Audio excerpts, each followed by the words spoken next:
Oh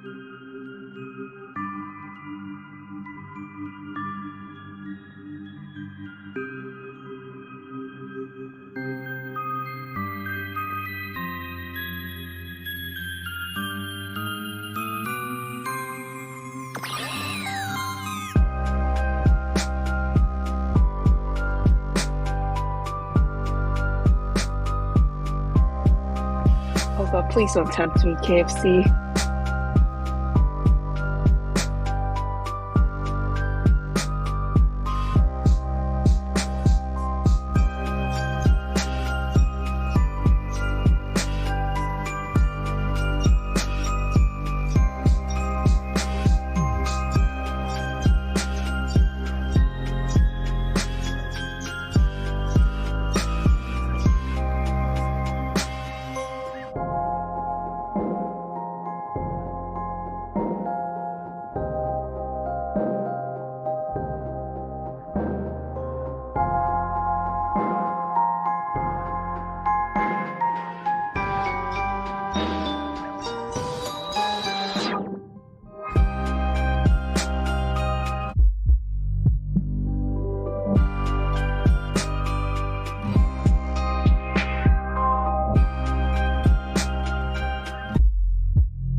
Hello.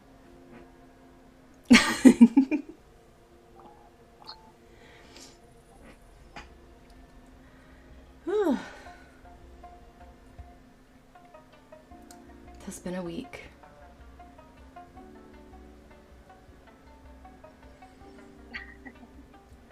Oh my god. I can't believe it's been like the whole week already. I'm saying the whole week because I'm not doing streaming tomorrow. It's been the whole week already. But yes, today, astrology. One of my faves. Well, pretty much everything I do on my channel is my fave. Why am I gonna say one of my faves? I only do my fave. But yes, today is all about astrology. I'm going to be starting with going over the current transits today. Just to kind of get things going, get things kind of... My mind isn't fully awake. So, to wake up my mind as well. And then we can move into doing viewer charts. So... obviously, if there are questions about things I'm saying, or like, you know, how I put this. Give me a second, my brain is, slow, it needs oil. It's like I can feel the gears trying to turn, it's going, but, basically, if you have questions about anything I'm saying, like, there's no question that is too basic in knowledge for understanding, because the basics are very fundamental to understanding astrology, and without the basics, you're not going to be able to move on to the other stuff. So if I say something you're like, what is she talking about? Just ask, and I'll explain it. That way everyone can kind of follow along. That's also kind of why I have the transits for today up, is because I can talk about them, and then you guys can kind of understand that before we move into more like personal charts where I am reading for other people, and you can kind of see how it moves down from being transits all over everybody, because we're all under these current not my mouth. We are all under these current transits right now, which is this chart beside me over here that I have pulled up. We are all currently under this energy. And Aya's definitely stuck in a wind tunnel or something, but you know, she's an agent. These things happen to her.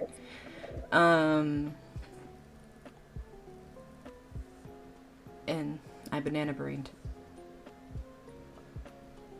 Forever stuck in the brain tunnel.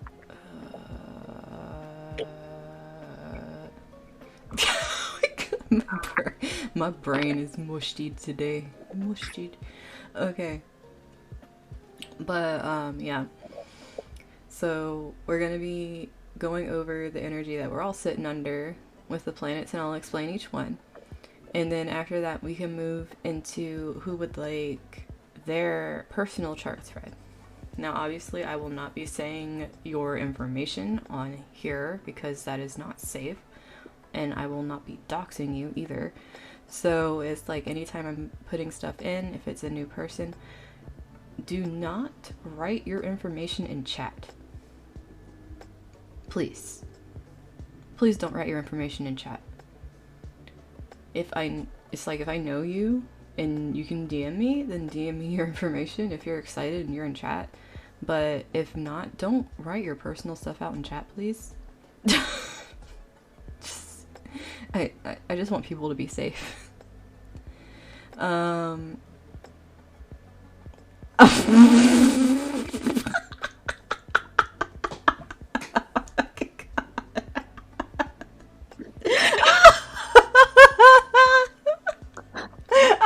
Oh and back out of the game. Hello. Welcome. Railroad. That's the part that stuck out to me was the old railroad. Like the Yeah. Okay. The old railroad. Good morning, Owen. I love you, hon. Oh my gosh. It's good to see you. But yeah, I'm going to be starting with the... Oof. You almost brought tears to my eyes, Owen. But I'm also mixing those with allergies. Wait, what, huh? My brain read that like 5 different ways. Wait. And the music's not helping, it's speeding up and it's freaking me out. My brain's not... My brain is like, oh my god. You drank bits. Okay. Yeah, I'm gonna just go with that. My brain is like spazzing. Okay, I hope you didn't do it at work, even though you're 100% sticker. I'm pretty sure you don't... Yeah. But, so, we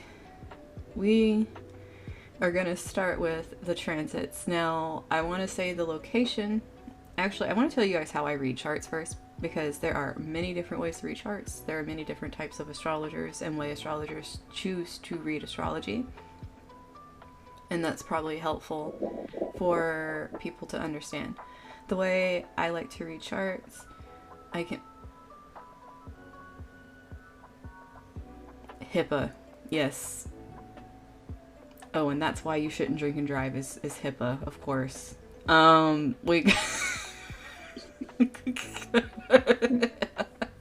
Drive safe or else you get the HIPAA. But, the way that I read charts is I drink and stick. Don't drink and stick, guys. That should be a shirt. Don't drink and stick. Oh, May, hi. How are you doing, hun? May. So, hello. So,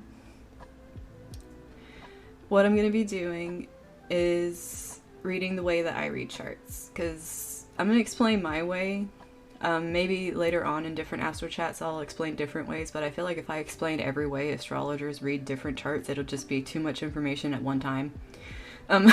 So I'll just like sprinkle that in at different Astro chats.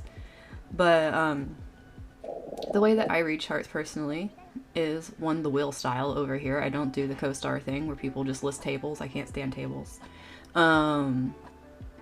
Because it doesn't show you... I mean, okay, look, I can look at it and kind of figure out aspects, especially if there's some degrees with it, but sometimes those tables don't even have degrees in them, and it's, like, annoying, because the aspects really create a lot of what's important. It's not just a planet being in a house that's important. It's what it's doing with everything else. It creates a whole picture. But,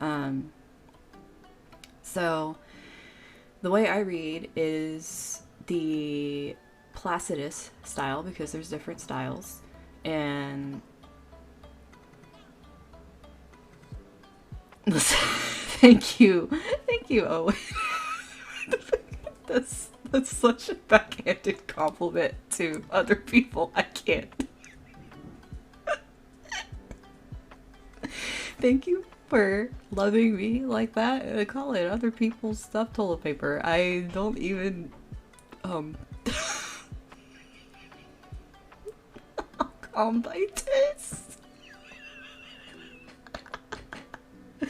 He's had a little sippy sip, guys. He's feeling himself. He's had a sippy sip. It's his day off, or he got off work. He worked today. He works a stressful job. He's having a sippy sip. This is how he calms himself. He calms thy tits.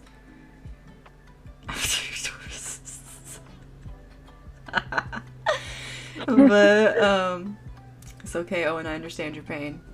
So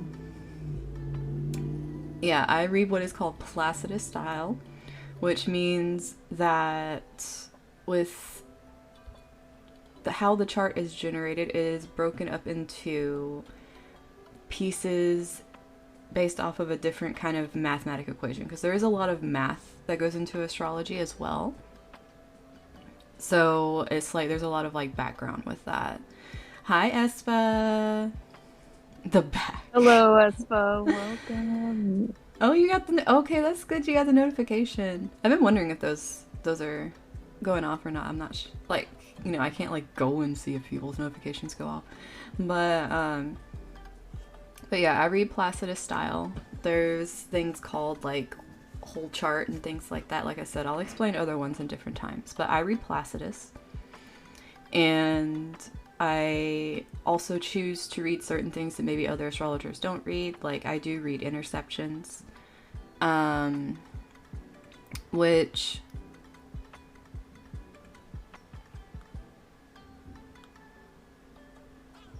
I think this thing is so borderline. I think this chart actually has an interception. Wait a second.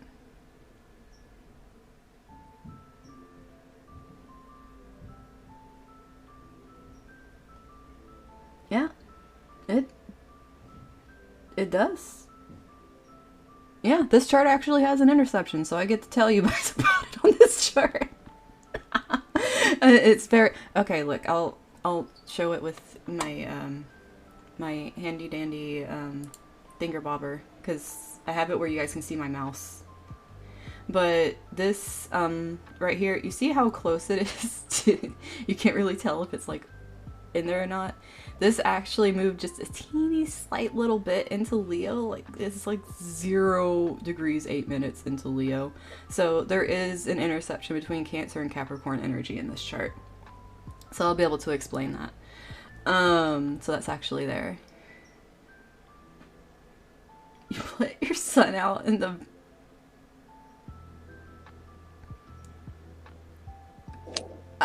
penguins! Why is it always bananas and penguins that get brought up in my fucking chat? What is happening? You know you can't shut up. You have a Gemini stellium.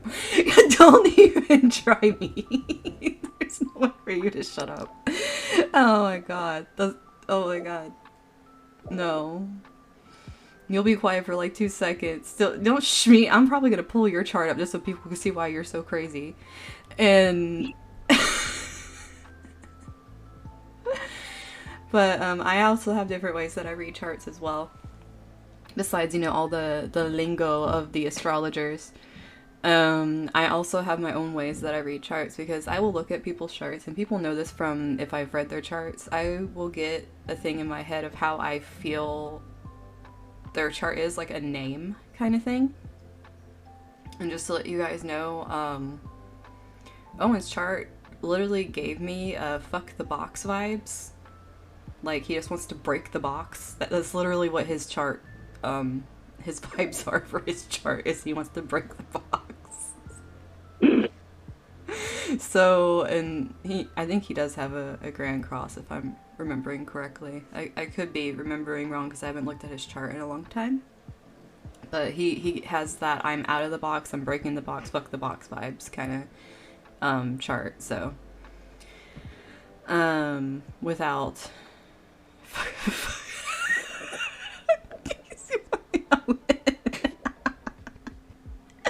Of course. Of course. But yes. You'll get there, Aya. You'll get there. Don't worry. No, yeah. Aya's is a Chuny chart. She has a Chuny chart. Not Aya. Chuny? Not Aya. I mean Espa. Espa is the Chuny chart. Aya's the identity crisis. Hi, Caillou. Q. It's nice to see you, love. Hi. Hello, Q. Oh my god. But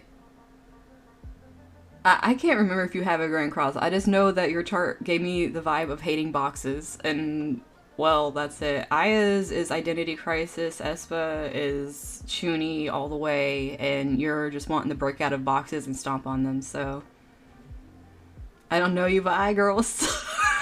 Yeah, I'm my chart's the epitome of big titty identity crisis. It literally is. I girl was I like. Can't It's always good to have a little bit of a tipsy viewer in chat, being in that tipsy being Owen. But yeah, I'm gonna go ahead and start with this. Now, I based this chart because obviously you can put it in different locations to get things. I decided to use Los Angeles as the location for this chart, but everyone is under these energy influences. It's just if you live closer to Los Angeles, you might feel it a little heavier, or there might be things that pertain closer to what I'm saying, or things that actually happen in Los Angeles. I'm not trying to predict anything, guys. I just picked Los Angeles. I just picked a random spot just so I could have the transits of today. But these are currently where all the planets are. They are sitting in these signs, in these constellations in the sky currently at this moment, because I made this for 12 and it's 12. So let's go ahead and get started on some transit. And like I said, if you guys have questions, like if I say something and it's like, what? Just ask me and I will explain. So, yeah. We'll go with the energy from LA. Energy from LA. So, let's go ahead and start. Oh, thank you, Owen. If at any time it stops, let me know, because sometimes it'll do that and I'll just like restart it. But it does that sometimes and I don't know why. I have to figure that out too. But so let's start. First things first, we are in Cancer season.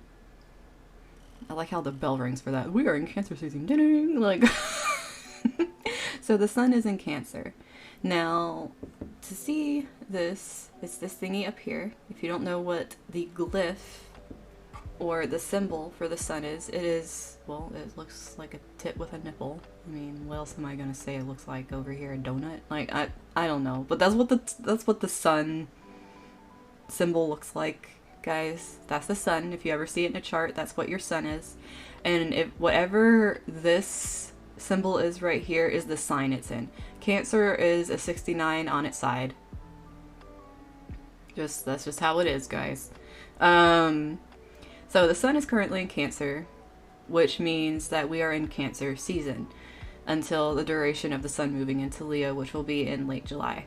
Now, while this is happening, the focus that we're going to be looking at for Cancer season is going to be like, because the sun is our heart and our ego, depending on which way you're operating from. The ego is more of a scare, fear-based place. Yeah, the 69s follow me everywhere, I swear to God.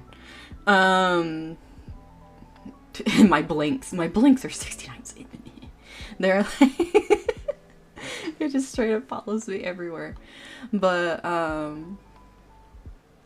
the whole thing with this is, if you're operating from ego, it's more of like a fear protection kind of thing. And with Cancer, what'll happen often with that is like, it'll be like jealousy, possessiveness, emotional outbursts, things like that, where feeling unloved and things like that will be brought to the surface and reacting in that fashion. It could also have a lot to do with like things happening around either moms or like mother figures, and the effect that they have on you, or like residual things like that coming up during this time. So that's like operating from like an ego thing. But if you're coming from like a heart space kind of thing, and you're like in your flow, and you're really like, you know, you're feeling yourself, you're not feeling afraid of what you're doing, this is a very nurturing energy. You feel very safe, you feel very loved. It really starts shining light on areas that you're comfortable being vulnerable with, and it helps you be more at peace with your own kind of mom energy, which can come out in different ways. It can come out with how you choose to nurture yourself and how you choose to take care of yourself, but also in the way that you choose to express that nurturing energy towards others. So it's like we're in that kind of season right now. Now, you got to add other stuff. Obviously, we're not only dealing with the sun here. You got all this going off over here. and this guy over here doing some stuff too. But main thing is, we're in Cancer season, and we got a whole bunch of other stuff going on, right? Now, the reason Cancer season is going to seem a little,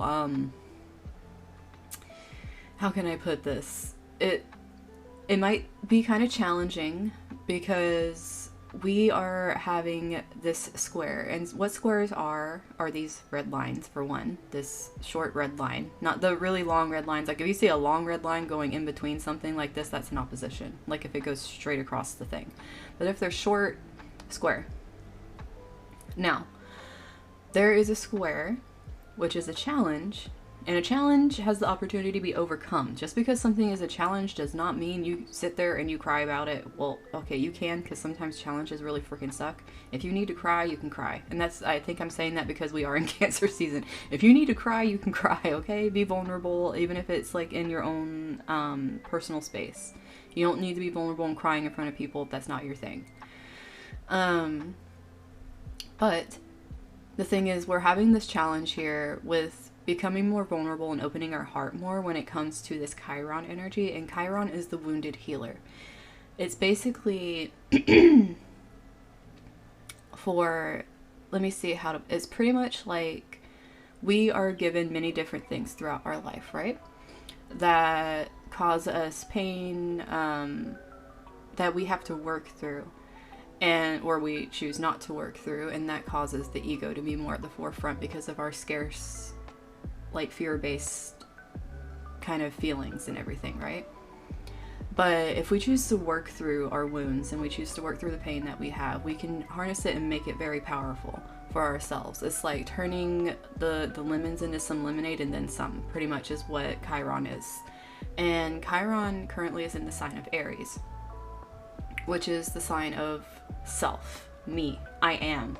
Aries energy, like, I'm not saying I am Aries energy. It's like, if you, like, different signs have different things that are like their power sayings, and Aries is I am.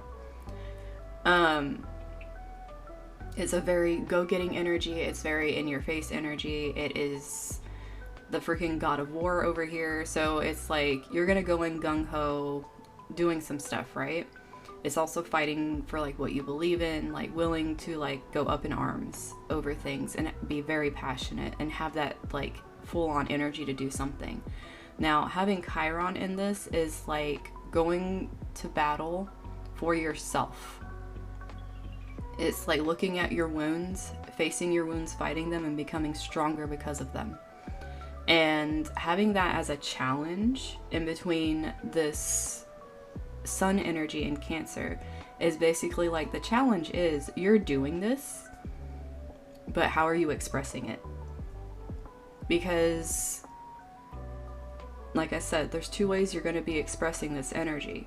You're either going to be coming from a place where you're very emotional, very explosive, very triggered by what is being brought up in this energy. Yes, if your Chiron is in Libra, it is opposing it. Now, you have to remember orbs. I haven't talked about orbs yet, but orbs are the amount of degrees that create an aspect. For you to have an opposition, it needs to be 8 degrees one way or another from 16. So you would have to either have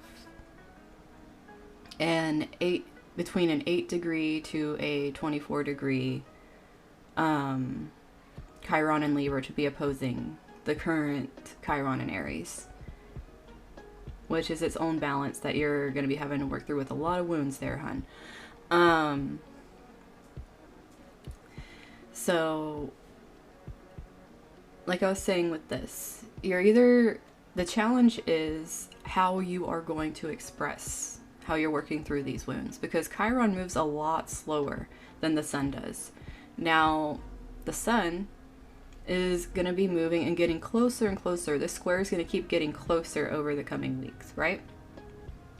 And then in the middle of it, Chiron is going to decide, so you're right at the tip, but it's going to come back for you, Owen, because Chiron's going retrograde in July, so it's going to come back for you. You might feel like it's lessening up a little bit right now, but it's coming back. You're going to have to revisit some things that you thought you weren't going to have to deal with again.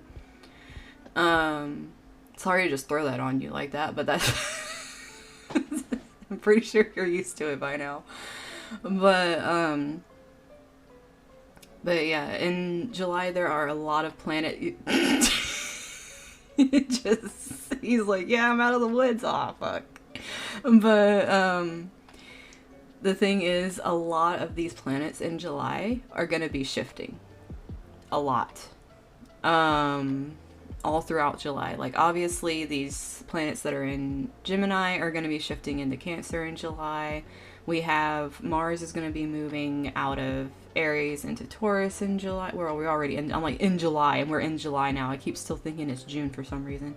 Within the next few days, these things are happening. July 4th, Independence Day for America and everything. Well, we're going to be having some Mars and Mercury energy shifting off into some other signs on that day, and then the 19th has a whole bunch of crap happening, and I think the 13th has a bunch of crap happening. Like, I can't remember the dates off the top of my head for everything, but there's stuff happening all July, and it's kind of a doozy.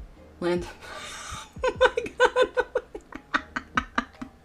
god, between you and British sex positions and now land of horseshit. Okay, we're gonna just I can't do this. But anyways. Oh god. But anyways, yeah, Espa, you were not here for Owen's thing yesterday where I guess we're in horses species. But, yeah, Owen, went on a thing. He's on a thing. He is a thing. I can't say he goes on things. He is a thing. He's just a thing, okay? Owen's a thing. But, let me see. Yes, with his little angel. But, like I was saying, it's gonna be really... The challenge is going to be expressing what you're feeling, because this is going to be kind of painful. In a way that is actually nurturing and gentle and kind, not only with yourself, but with other people, not understanding what's going on with you. For some people, it might just feel like you want to claw. Oh god, please don't claw people. You might feel like you want to crawl. Crawl is what I meant. Into your little crab shell, your little Cancer shell here, and just hide away and go hermit mode and be like, you know what? I'm taking time to myself. And you know what? If you want to do that, do that. Like, it might feel challenging because you might feel like you're being pulled to have to do things. I'm a whirlwind of crack. Yes, Owen. But it's gonna be, that's gonna be the difficult thing here with this. Now, make it, you know, even more kind of thing. The thing is, Jupiter is kind of not in the orb of being conjunct here. It's not 8. So it's like a very, very loose orb. Some astrologers will still count this as being conjunct because some kind of loosely leave it to 10 degrees. But I would consider this very loose or not conjunct. Yes, I can tell you are. You were on crack yesterday too. But this right here, Jupiter is a planet of expansion, making things bigger, making things way more pronounced than they would be on their own. It's also a planet of blessings and good things happening, good fortune. So it's like, in some ways, I also feel like Jupiter can be the planet of too much of a good thing or too much of a thing. Not too much. I mean, there can be too much of a good thing too that can be detrimental to you, like overdoing something. But Jupiter is just really making this bigger. And it's like, if you're somebody that's been like not dealing with these things that have been causing you pain, Jupiter is just making it a big in your face thing, and you might be crying a lot. I'm glad you're moving back into yourself. I am happy about that because that's how I feel too, Owen. So I am happy to see you here being yourself. I would never say otherwise. And leave you alone. My delayed reaction. But this whole thing right here is making it to where it's really adding in to this overwhelming, oh my, what the hell, why, excuse you, why is that in there? But anyways, there is this overwhelming feeling of, well, it's just this overwhelming feeling, to be honest with you, because if you're dealing with this and this isn't something you're comfortable with expressing, especially if there's people around you, because there definitely can be people around you that are saying like, hey, talk to me about it, because you know this Mercury in Gemini over here, it's in its sign, okay? Mercury rules Gemini. And so it's comfortable here. It's comfortable being a chatterbox. It wants to talk about things. And it's like, if it sees something that can be talked about, it's going to push it, especially having like this sextile here, which is like this opportunity to do something with Mars being in Aries. It's like this drive. You see this opportunity like, ooh, this is a good chance to start a conversation about something. Now, albeit, it might not be the conversation about this. You might want to keep this private while you're going through this thing. But you might be starting conversations when it comes to dealing, like, because I feel like some of this stuff over here is going to be more like, you know, your relationships with people, whether it's marital, friendships, things like that. Just people that you're in close relationships with, that you're dealing with these kind of energies. It could even be dealing like with the mom, dealing with people that you're very close to in career settings, or possibly you having to deal with more responsibilities in the career settings and being looked to as the one that needs to give advice when you yourself feel like you need to heal right now. If this is the case, don't feel afraid to put up boundaries if you need space, because you don't want to crash and burn in these kind of settings because you're too overwhelmed. And Cancer is a very empathetic sign. It will take on other people's burdens without realizing it, because water absorbs memory very easily, and Cancer is a water energy. Oh, and I'm so proud of you. Good job, hon. And the thing is, it's gonna be yeah, exactly. I'm really proud of you for doing that, because that's the whole thing, is when you are allowing, and the thing is, the reason this is difficult is because there is an interception, which I'm going to talk about that. When you see an interception in a chart, it means that this energy feels very foreign to the chart as a whole, even if there's planets in the energies. It's almost like you can't quite put your finger on what it is. It's like an enigma. It's even worse than 12th house, because at least in 12th house you know it's hidden, you're dealing with it, you know, that kind of thing. Secretive kind of thing. This isn't even secretive, it just feels like it doesn't exist, but there's still something going on in there, and it's like, how do I tap into that? How do I tap that? So having all these challenges in here is like, you're pretty much tapping into your energy. Like, how are you nurturing yourself? How are you creating boundaries around what is important for your own, and this can be like mental and emotional health as well. Like, how are you putting up boundaries to where you can heal through your own pain, because it's really being brought up here in Aries. Like, this is of the self. It's your own shit. And that's the whole thing here, is you want to, and that's how it can probably feel very challenging, because you are, that can be where the ego comes in, that fear comes in. Like, am I being rude? Am I giving too little? Am I not giving enough? Because that nurturing mother energy is like being the selfless kind of energy. So, but at the same time, it can create resentment. And that resentment, I'm going to be completely honest, you only have yourself to blame for that resentment if you don't put up boundaries. And I know that is very tough love. But this is coming from someone that has done it myself. And you definitely see the difference when you take ownership. Hi, Gallant. When you take ownership for where you have not set boundaries in your life. Because you see the difference. You see how people treat you differently. And if you are not choosing to make these boundaries right now, what you're going to be doing is what I mentioned in the beginning, which is lashing out emotionally. You're going to be snapping at people. You're going to be telling people to back off. And then you're going to be getting the people that are very quick to say you are not acting like yourself, which will just piss you off more, because they will say it very quickly with Mars being in Aries and Mercury being in Gemini. Like, they're in their home signs. Go Clink, go Owen.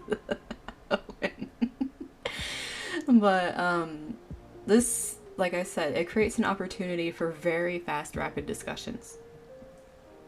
And this is dealing like with, you know, dealing with 8th and 9th house energy, and this is where this energy is sitting.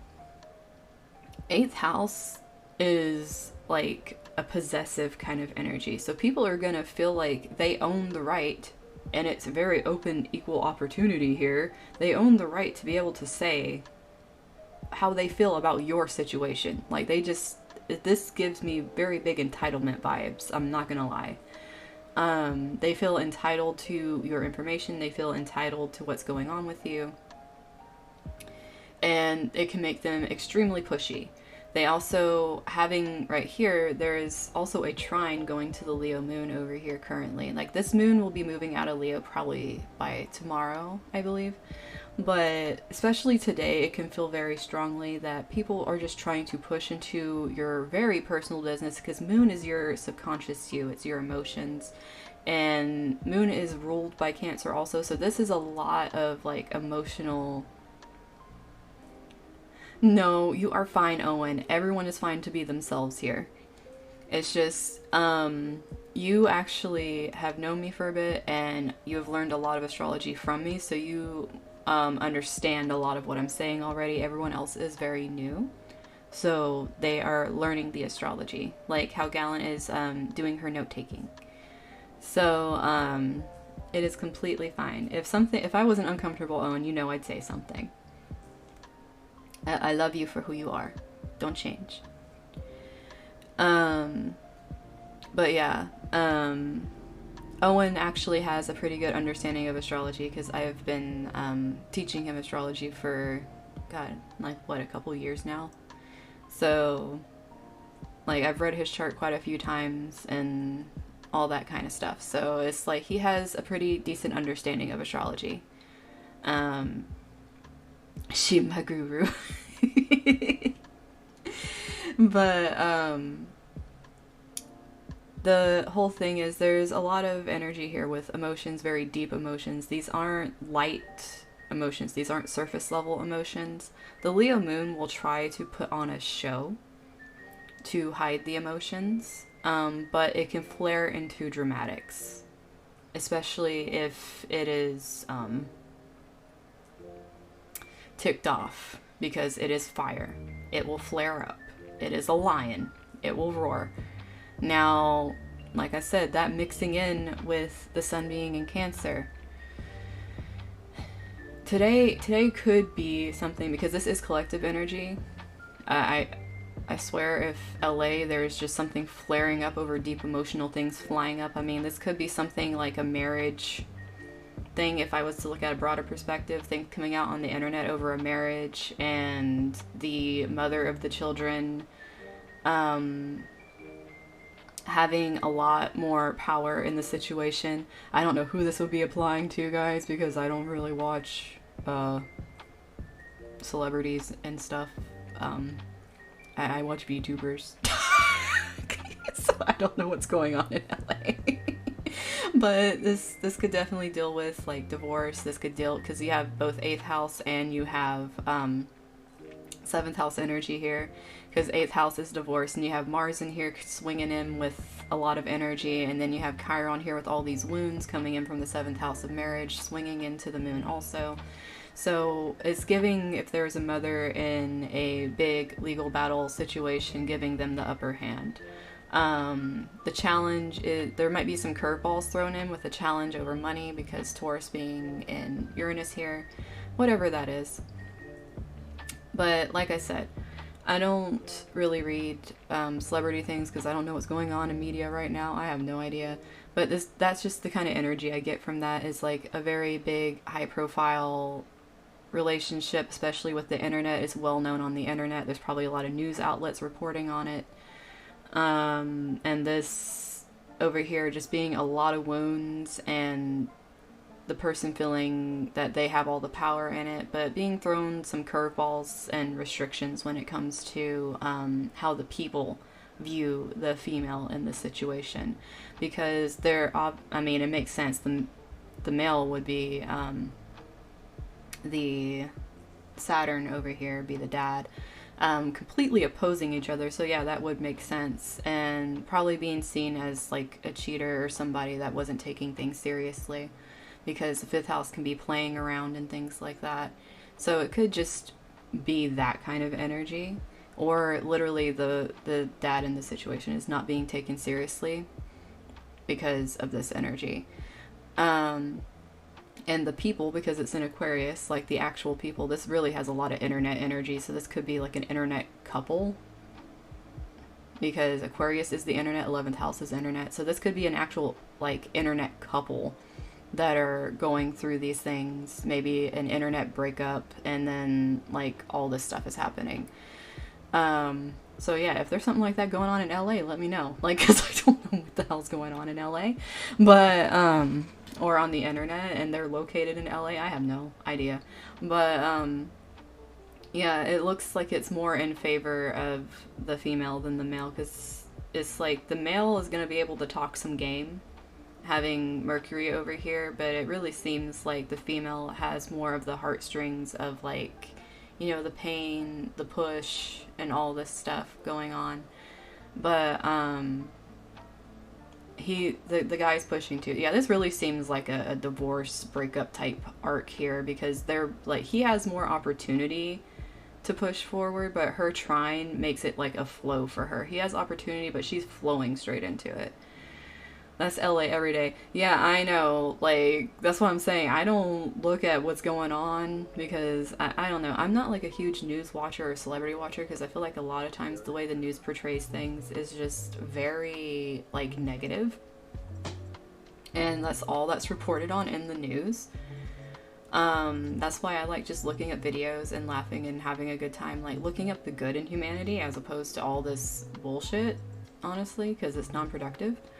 And seeing this just kind of leads me to believe that that's literally what the media is doing right now. Like, that's what the media is focusing on, is relationships that are doing this, and that's what they care about.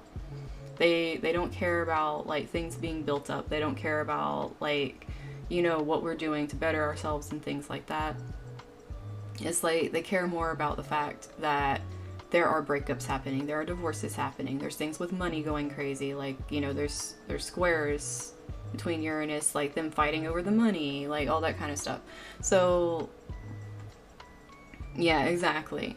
And it's like you honestly choose, like, you know, what you feed yourself, whether that is food, whether that is, you know, the voices of people around you, what you choose to listen to. And it's also dealing with the internet and media. So your body will reflect what you choose to feed yourself. Now, if this is your thing, if this is your guilty pleasure to be going and doing, I am not shaming anybody for their guilty pleasures, but just do it responsibly, because having Jupiter over here, like, you know, it can create an escapism thing when you're dealing with pain, to just run to your guilty pleasures and just dive into watching these things in the media, as opposed to dealing with what is hurting you. And there's a reason why you're running from it. So just keep that in mind. Don't run from your responsibilities. Don't hide from yourself. You don't have to go out on media and share stuff like these people are, obviously, but you can do what you need to do and create boundaries and tell people to back off your shit. Because if people are pushing you, it's like the same way they have the opportunity to say something, you also have the opportunity to say, back off my nuts.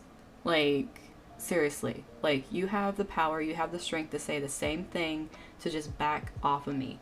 And having Venus in Gemini, this is the planet of relationships to other people. It's also the planet of luxury, and like it's the ruler of Taurus, so it's like the five senses and things like that, but it also rules Libra, so our partnerships and things like that. So a lot of second and seventh house matters are sitting up in the sign of Gemini, which is all this communication, this fast-paced knowledge learning. So we're learning a lot about people that we have relationships with right now. Yeah, exactly. Owen is completely right. Everyone believes that you can't be happy, right? Because of everything that we're watching. Well, that if you choose to watch it. I seriously, I'm a recluse and I just watch whatever makes me laugh, and it's like, I'm good. But, or now I stream and I watch what I want to make me laugh, because I want to make others laugh, and I also want to empower people, but I'm not afraid to talk about deep topics because I feel those are important as well. But yeah, the world's a fucked up place, but it's not about ignoring. You can still be knowledgeable, you could still be in the know of what's happening, but then you can choose to follow what is true to you and live your life still, instead of letting it put you in a state of analysis paralysis about, I can't do anything with my life because of what's going on over there. Because the thing is, you can still live your life no matter what's going on somewhere, and do the best that you can do. Because, like, I'll go ahead and say it, there have been plenty of times where I have been given information, I have been given different things to where it's like, there is no way in hell I personally can do something about this. And it used to mess me up pretty bad, because like, why am I given this information if I can't do anything about it? And it's coming to terms with, you know, yeah, you can't do anything about it, but you know, what are you going to continue doing yourself that's going to better yourself though?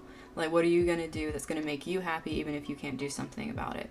And those kind of things happen to help you learn about yourself, learn about your perspective on, and your philosophies on what you want to do with your life and how you want to express yourself and who you choose to express yourself to and what boundaries you choose to put up with people. Yeah, and then Owen, writing his thing, learn to hold space for people you care for, but don't take on their emotions, because that's the problem everyone broadcasts. their sheet, and people can agree with it, and take it on, but that's not what you should do. And that is like a very big lesson, and I'm really proud of Owen for saying that, because I know that's something that he's struggled with for a long time. Because, and I'm pretty sure a lot of us struggle with that, just because you are a friend and because you are there and you are listening to someone's struggles, it is not wrong for you to be able to be there and listen to their struggles and then be able to go on with your life and be happy. It does not make you a bad person. It does not make you a bad friend. You were there and you listened, but those are their emotions. You cannot force them to work through their emotions at any pace, but if you decide to go to where they are, like if they are very sad about something, if you decide to let yourself be dimmed down to where they're feeling, because out of guilt you feel you should be there in that emotion when it's not even your emotion, then that takes away from your light and what you're trying to put into the world. So always keep that in mind. You can support them, you can be a shoulder to cry on, but it's really important to learn boundaries and know what is your emotions, what it is you're going through, and what is someone else's. Because a lot of times, a lot of the pain and guilt and sadness and mental instability and emotional instability we carry around is not even our own. It literally comes from a place of guilt and shame over the fact of how can we be happy when someone we care about is not happy. When in reality, they're going to work through their own thing, and once they work through their thing, they're not going to be thinking about how you were. Is what you need while playing Valorant, yes. It's great advice while playing Valorant. But it's like you can't, like there's certain things you can help with, obviously. If someone asks for advice, you can give advice. But don't put yourself in a place where you feel like it is wrong to still be happy because you have things going on in your life that you're very excited about and someone you care about is going through something. Even if it's very, very, very, very, very harsh what they're going through, it does not make you wrong for still being excited to experience things in your life. And it's really hard to accept that, especially if you really care about somebody. But the only way that the person that you care about is going to start lifting up is if they can still feel like they can come to you and talk to you and they are not draining you too. And that's if they care about you. Now, there's a big red flag that if someone keeps coming back to you and dumping on you and dumping on you because they notice your mood and they don't stop dumping on you until they see that your mood is screwed up. That is a red flag. There should not be a thing happening where there should not be a thing happening where you're having to yeah, exactly. That the siphoning thing, it's like they don't feel like it's like they have to accomplish pulling you down there. Oh my, hey. I know who that is. But thank you for resubscribing. And oh, do yes, I do. Like, that's the whole thing though, is when you feel very when you feel like someone is really taking you down, like hardcore, and they are not stopping until you are completely drained, that's something you need to sit back and reevaluate that relationship and start, like, if you need to, write a list of pros and cons of what is going on in that relationship. If you need, like, to see something in front of your face, because sometimes it's hard when emotions are involved. So just sit down and write down, like, you know, and there is something I have to say. Time, I don't care if you've known someone since you were 2 years old or if you were in the womb with them. I really don't care. If someone is toxic, they're toxic. Like, it really don't matter. Blood, friends, whatever. If someone is a toxic person and they're really hurting you, it doesn't matter who the person is. They're making the choice to do that to you. And especially if they know they have issues that they could get help for, but they choose not to because they realize they can keep dumping on you because you will take it. And then if you put up boundaries and they get pissed at you for putting up boundaries, that's a whole nother red flag and a half right there. So, oh, you're welcome, Espa. I'm glad I could help you feel better. Bye, hun. But yeah, it is not, by Owen, you're fun. Yes, he is a bundle of joy. He is a lot of fun. But, that's the whole thing, though. Like, really take stock. And I think that's the reason that this is coming up with this energy is because we're in that kind of energy right now. If you're going through all of this, of what I was saying with, you know, you're trying to heal things are coming up and being thrown in your face. It's not surprising me that a lot of people are finally allowing themselves to either, you know, start thinking about going to therapy or actually like in therapy and stuff, because having the 12th house being ruled by Virgo right now is like being practical about our mental health, and that's like doing something practical and earthed with it. There's nothing in there currently, but that does not mean the energy is still not there. So it does make me proud of all of you that are saying that, you know, you are in therapy or you're getting consultations for therapy, because these things, finding the right therapist can help you with learning how to create boundaries, being able to have someone to bounce back if a relationship is a healthy, normal relationship. You know, what quote normal is anyways, but, you know, having a healthy relationship that has healthy boundaries and respect and actual love in it, as opposed to just being someone's toilet. Because there's definitely a big difference in that. But this energy definitely lends to that, but it also really lends to having emotional outbursts. It lends, especially like, because this Leo moon, until it moves over into Virgo and becomes a little more logical, I can definitely see this moon energy from today going into tomorrow being a little dramatic, being a little pensive, causing trouble in relationships.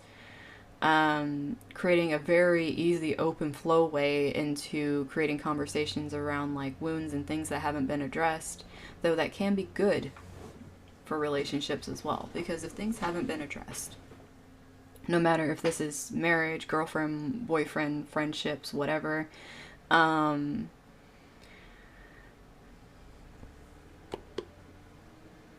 just to have a soundboard, I realize that you can deal with your shit, but you get burnt out and need a bit more help. And sometimes a friend circle isn't always the best. You can burn them out and vice versa. Yes, very true. That is very, very true, Owen. And that's really important to take into account as well, because there are a lot of times, like, okay, I'm not talking about the people that don't care and will just keep dropping their shit on you, but the friends that like need an outlet to vent, right? They might vent a little bit, but if they notice that their other friends are going through stuff too, then they'll shut down and be like, I just might need to deal with this myself because I feel bad for putting extra on them while they're going through their stuff. And it's like, sometimes it is better to have someone outside that isn't part of your friend circle that can help you with it. And then you can come back to your friends and be like, dude, I've been getting help for this and I feel a lot better. And like being able to thank your friends for being there for you and still waiting for you while you were going through it. It's like, you know, and then having the accepting friends of like, understanding that's what's happening too is very important. And I need a sip of water. Omizu!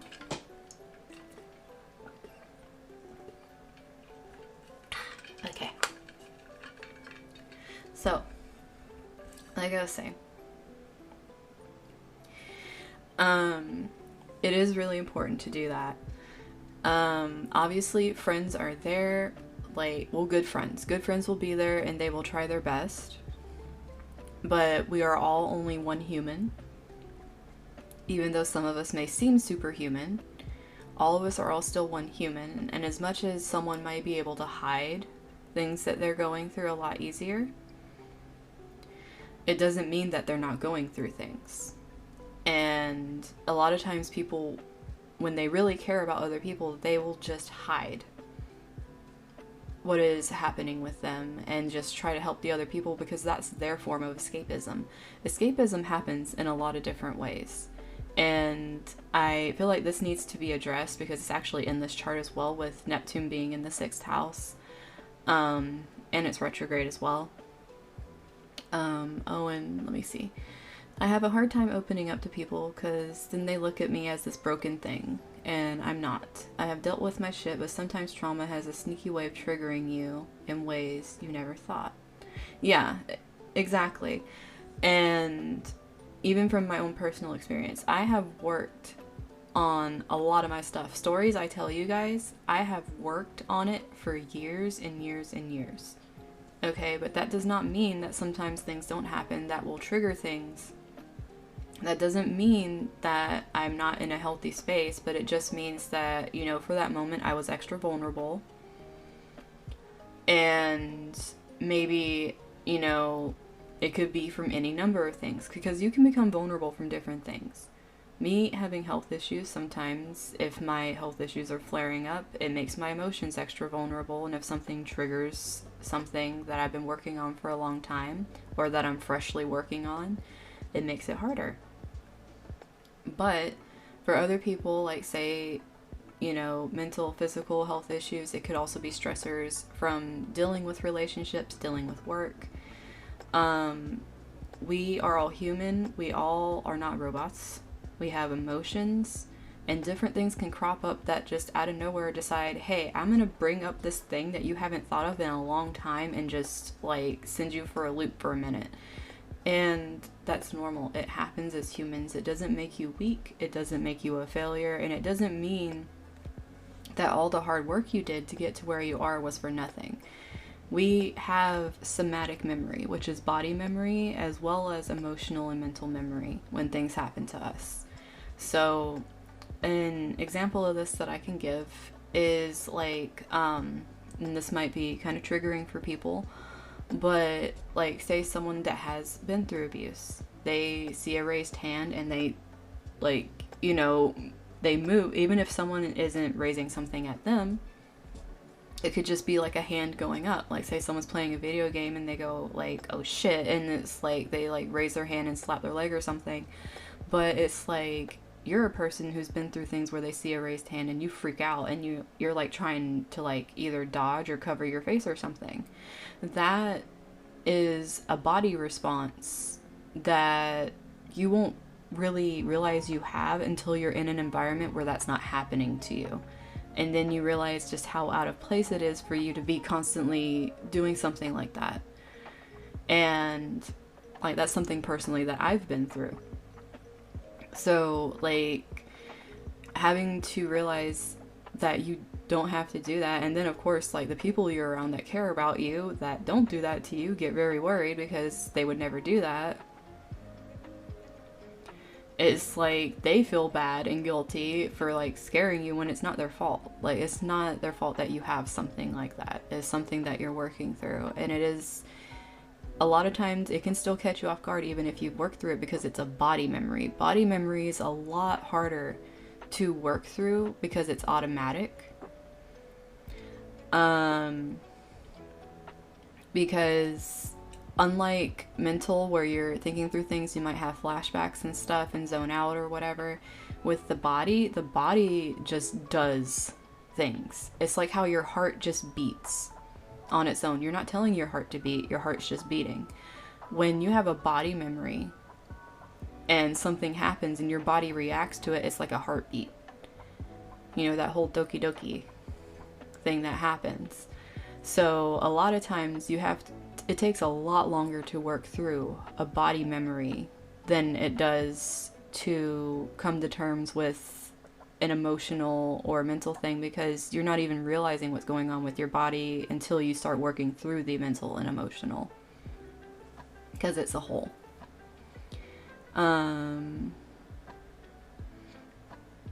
Yeah, Owen, and I am really proud of you for that too, and I'm really happy for you because you deserve that. But things like this could definitely be getting brought up right now, because obviously, like I was saying before, not all of this is negative. Obviously, you know, LA kind of has that kind of cloud over it, like I was saying. But this can also be something that creates very positive aspects in relationships, things that haven't been talked about, like wounds that haven't been talked about, especially dealing like, you know, mother wounds, which is like, you know, proper nurturing, proper love,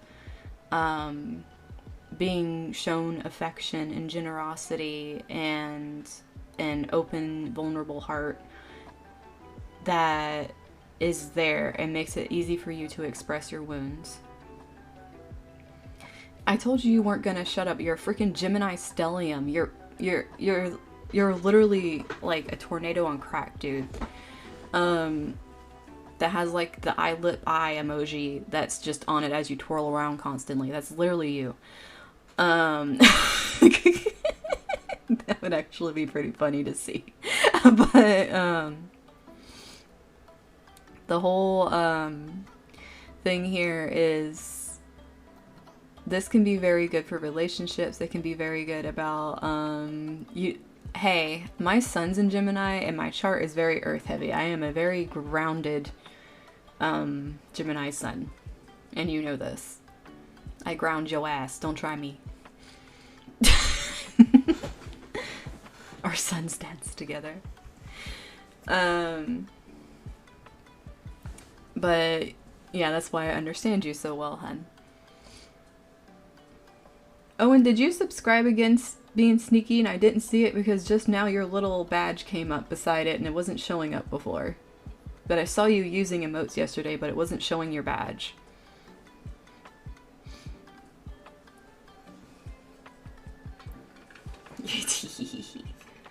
But thank you, hun. I appreciate it. But more water. I'm talking so much, I need to keep drinking water. But yeah, just as much as this can lend to things coming out, secrets coming out, and relationships. Oh, I love you. Thank you for always supporting me. But this, as much as this can lend to secrets coming out and people being like, oh, I have power over you, and like ending relationships, yada yada yada, this can also go spectrum, because everything has a pendulum effect. It can swing one way and it can swing the other depending on where you are. If you are in a healthy relationship, no matter what type of relationship it is, and secrets come out, it's gonna be where there's this easy kind of very open energy to be able to talk about it. There's going to be this actual energy, like having the energy to talk about it instead of feeling like I can't deal with this right now. It may have some unexpected bumps in it because, I mean, if anything comes up dealing with, like, you know, possibly like home environment or money and things like that, that could be kind of touchy and challenging to talk about. But when it comes to like things that motivate you and things that you want to learn and things that you want to do and things you want to accomplish in your relationship and even traveling and just like dreams you have and you want to do, that's going to be easier to talk about, especially if that's something you haven't talked about because you've been feeling like it's too idealistic, especially with how things are right now. Positivity isn't a bad thing. And I mean, obviously, there is a such thing as toxic positivity that I do not condone on this channel. And for those of you that don't know what toxic positivity is, the way I view toxic positivity is like ignoring your problems, for one, completely ignoring them, and then by ignoring your problems and ignoring the things that you do that harm other people and just saying everything is fine. Like, this is beyond the "this is fine" meme. This is well beyond that. This is saying that everything is fine with me and people just have to deal with me how I am because it is how I am, and you're purposefully going around and doing things that you know hurt other people that you're supposed to care about. And just constantly pushing aside anything to deal with, you know, say someone wants to have a conversation with you. And it's like, oh, like, you shouldn't bring that up. That's not, like, you know, that's not positive. That's not constructive. It's not doing anything, blah, blah, blah. It's like the people that constantly deflect, and they just hurt you. That is very toxic. And yeah, exactly what Owen says, because that stuff explodes. And if someone is doing that, or they're just extremely delusional, they're refusing to get help for their stuff, then this that's so many red flags. Like,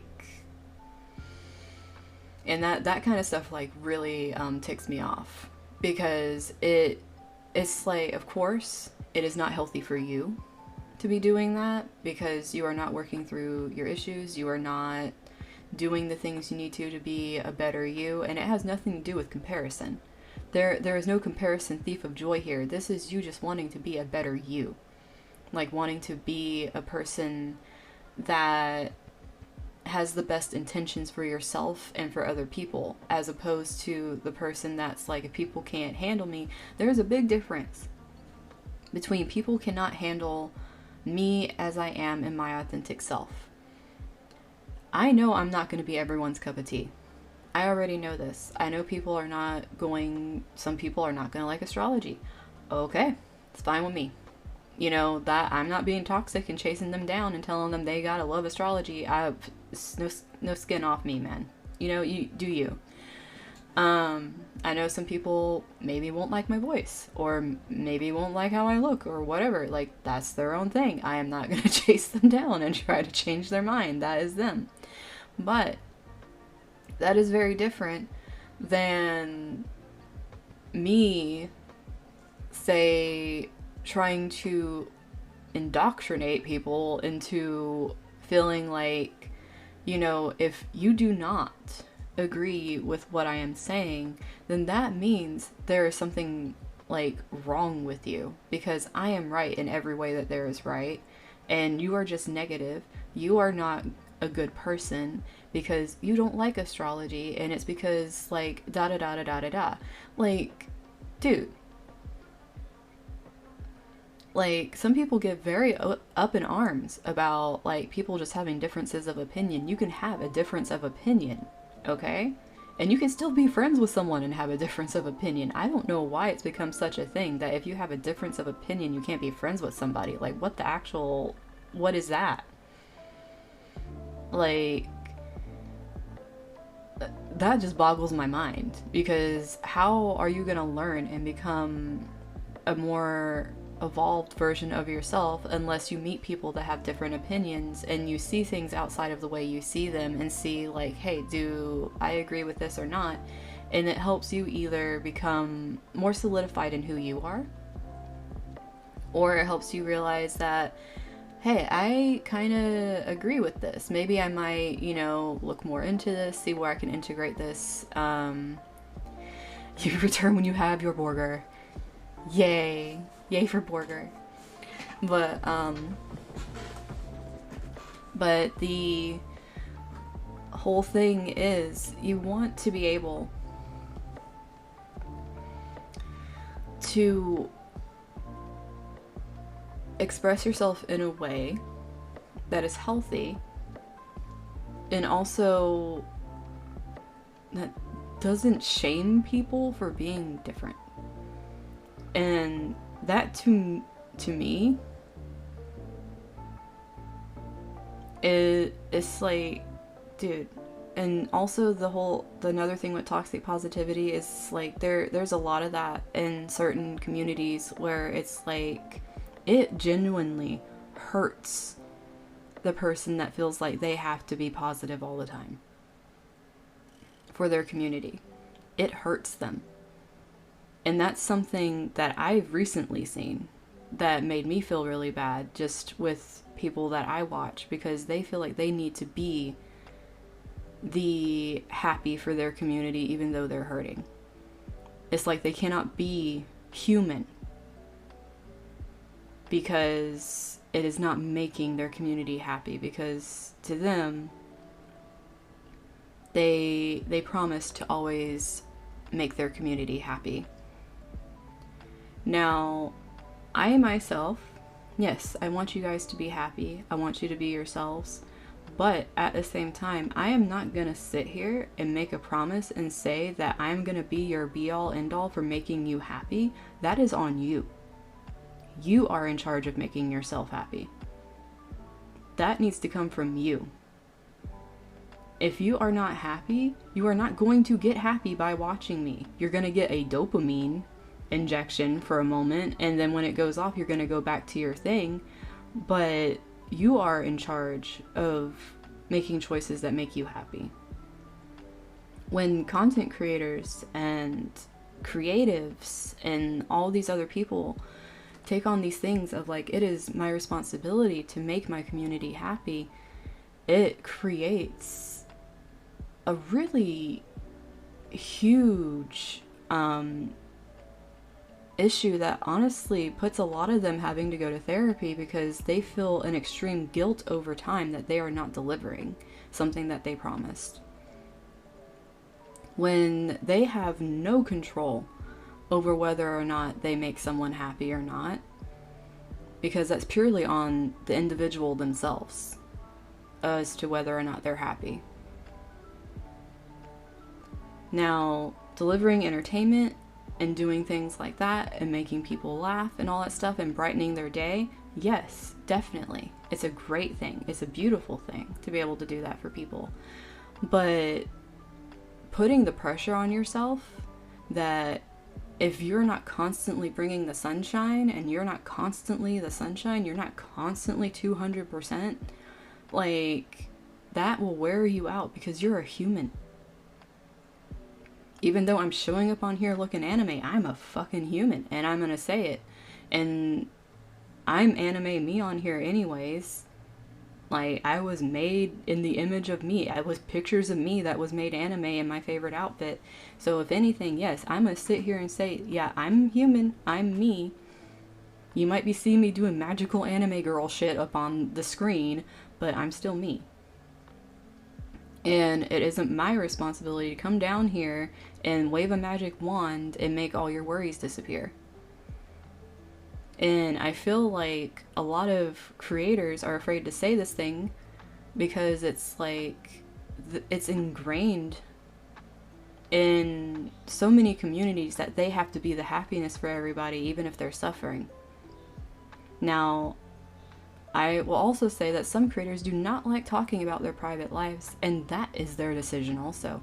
Because it ticks me off so bad when there are creators that want to have a private life and people cannot leave them alone. They're already giving so much of their life to their community that they just want a little bit to themselves, and they're made to feel like shit for it. And that's not right either. Just because I'm out here and I am expressing myself and everything and like, you know, speaking whatever I feel like talking about does not mean that should be the standard for somebody else, because everyone is different. I will sit here and talk about personal experiences from my life because I'm comfortable about it. But there might be some people that never reveal anything about their personal life, and that's how they want to do things. And that should be respected. It's a boundary. Once again, coming back to boundaries, guys, it's a boundary.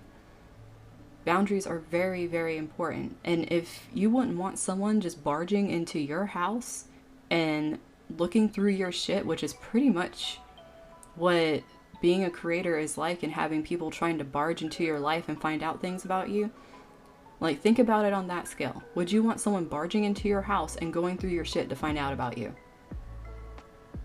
If you didn't actively choose to do that yourself.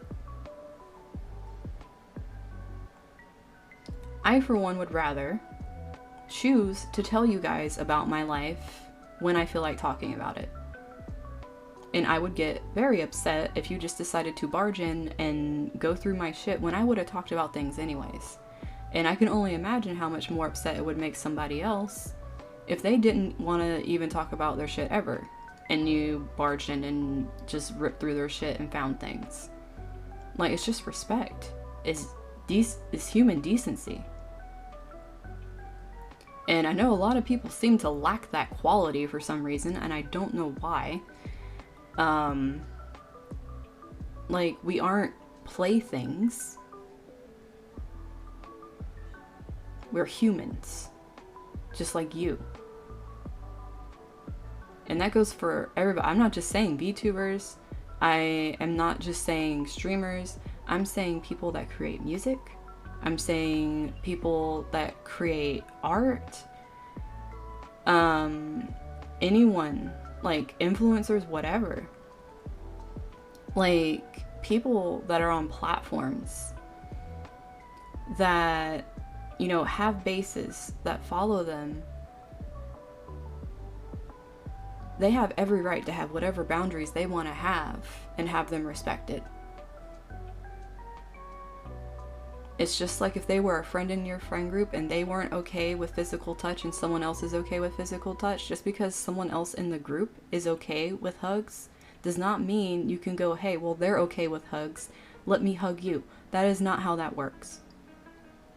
Respect. I don't know how many analogies I need for that, but, you know, just respect, human decency. That's what it comes down to. Respect the people that want to bring you laughter and want to bring you joy and want to bring you a good time. Okay? It's as simple as that. And I'm going to be honest, I'm probably going to go on rants like this because Chiron and Jupiter are sitting all up in, hunching all over my 10th house stuff in my chart, okay? So I'm going to be really digging into this stuff and probably bringing up things that trigger people. Because right now, Chiron is literally in my 12th, not my 12th, it's in my 10th house, which is my career house. My career house right now is going to be talking about this. It's going to be up on my soapbox, this Leo energy, talking about this stuff, putting a spotlight on it, and saying it needs to be addressed. Being able to have time for yourself and being able to have boundaries and being able to express what you're comfortable with expressing is very important. And that's kind of a focus of things. Jupiter is in my 9th. It is in expanding my philosophies and the way I see the world and putting a very big emphasis on that area. And then it's combining with my 10th house because it's conjunct my midheaven. Like, it's probably going to be the things I'm going to be very fiery and passionate about for a bit. And plus Chiron's going to go backwards and start riding over stuff again and go, I'm going to probably revisit these things once Chiron goes in retrograde. It's going to be like, it's going to get brought up again because something's going to happen probably.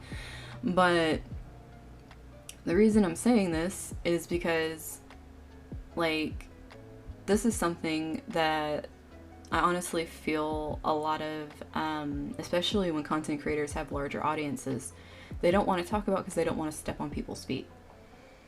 They don't want to step on their communities and be like, you know, I allowed it to get this way, but I really don't like it being this way. And then they are very sad and having to go to therapy because they feel like they have no voice in their own community.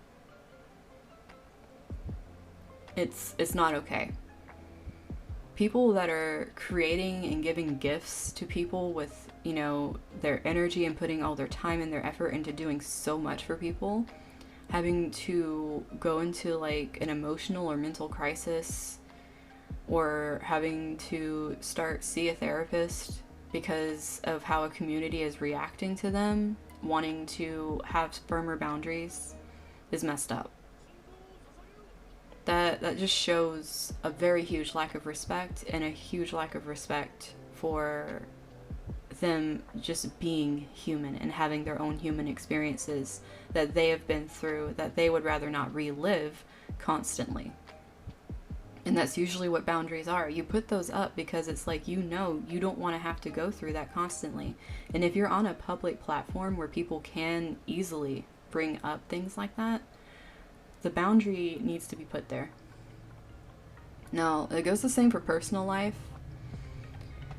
because you can definitely have people that just constantly berate you over and over again with the same thing.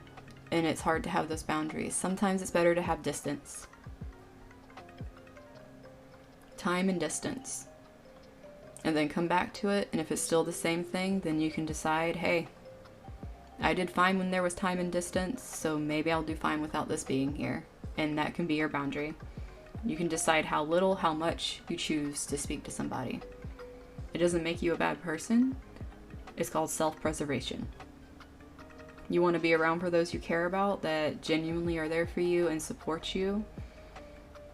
Then realize who's draining you and who is hurting you, because you're simply trying to be yourself and have your own boundaries. Because this energy is all about being true to who you are and expressing who you are, honestly. Like, being completely vulnerable with it. With the people you trust. Don't just do it with anybody. If you're doing it with everybody, you're probably going to get some feedback that is going to put you backwards a few steps, because not everyone is going to be ready for you working through these things, because it's going to make you seem different. And like I said, the people coming like, oh, you're not acting like yourself. You're not acting, period. You're yourself, and you're human, and you change. Period. Humans change. That's the only thing we know as a truth. We all change. And if someone is the same for 10 years, then there was no growth. We all evolve as humans. We evolve every day if we're open to it. If we choose to look into things, if we choose to make new friends, if we choose to talk to people differently, we are going to change every day if we have an open mind. Now, going back to the transit chart, because believe it or not, things that I have been talking about actually do fall into these transits as well, even though it may seem like, you know, rants. And Owen, in the background, writing the things he's been writing, has definitely been going along with what I've been saying too, if you've been reading those. So, one thing I do want to say with Gemini being holding both Mercury and Venus in its grasp at the moment, it will change over the next few days. Things will start moving out of Gemini. But with these being in Gemini, it makes it for an easy flow. It can make relationships, especially new ones, that you find through talking about different topics that you possibly haven't talked about before, things that you're learning about. It can be in school. It can be things that possibly like pique your interest and you start talking about it. It can make it to where you develop friendships very quickly. It can create a lot of very fun conversations, very lighthearted conversations. Now, this happening though, since it happens so quickly, and because you find things with common interests and you're learning so quickly, it can also make these relationships develop into deeper friendships very rapidly as well. So I do want to say with that to be discerning, because the thing is, you can feel a lot of closeness to someone when you get along that quickly with someone, but take your time. I would say maybe wait a couple weeks of getting to know new people you're reading, new people you're meeting right now, before you start divulging your life story. Because by that time, these planets are going to be moving into Cancer, the deeper sign, the sign of, you know, your emotions, your vulnerability, and everything. And you're going to be seeing which ones are kind of staying around for that and which ones are more lighthearted friends. And there's nothing wrong with having different relationships with different people. Not everyone is going to be the friend that you can talk about your deepest, darkest everything with.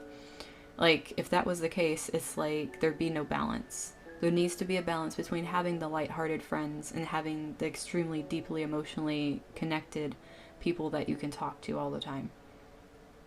And it doesn't make a friendship shallow. Okay?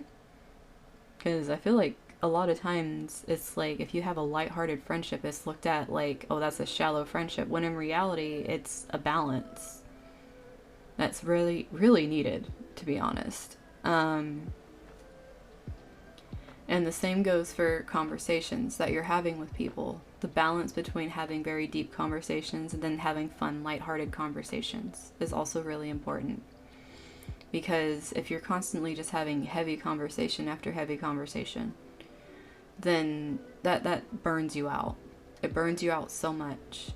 And it's important to be able to bounce around and not feel guilty about bouncing around between the more lighthearted topics and the deeper topics, because that's a healthy relationship to be able to do that. Now, there is something that I haven't really talked about a lot in the transit chart yet, which is the North Node. The North Node is currently in Taurus, and it is conjunct Uranus, and it's going to keep getting closer to Uranus. Eventually, it's going to be sitting on there. A lot of stuff happens with this. North Node is known as like this pull towards this feeling of destiny, right? This pull towards what you're supposed to do. And it's also something you feel like running from because it's a very, very heavy energy. And to have that coupling up with Uranus, which is this unexpected force that just comes through and does whatever the hell it wants. This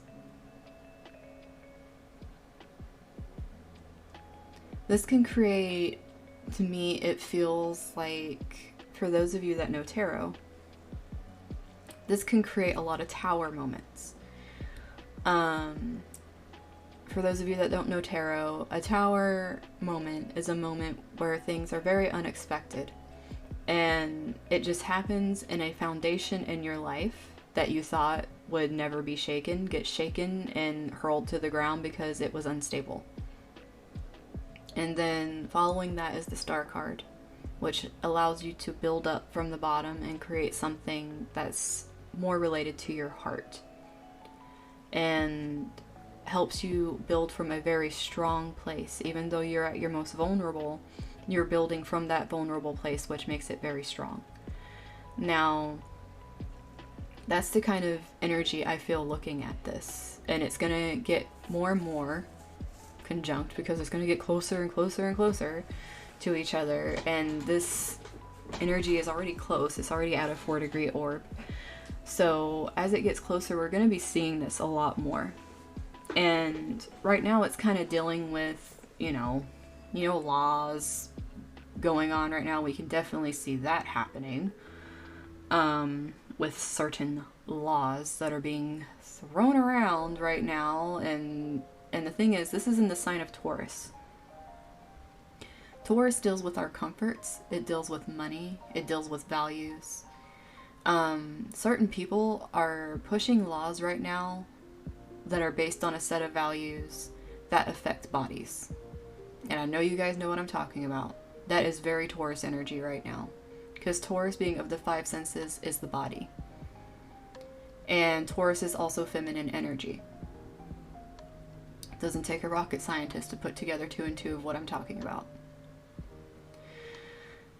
That, there's going to be a lot around that. There's not the end of that in sight at all. If anything, that's going to probably hit a very huge crescendo this month, because it's going to keep getting closer and closer and closer to each other. And throughout the next month, there's just going to be a lot these upcoming months dealing with that. And a lot of things around law, a lot of things dealing with money and secrets, a lot of things dealing with an unexpected leveling of the playing field, which Uranus loves doing that.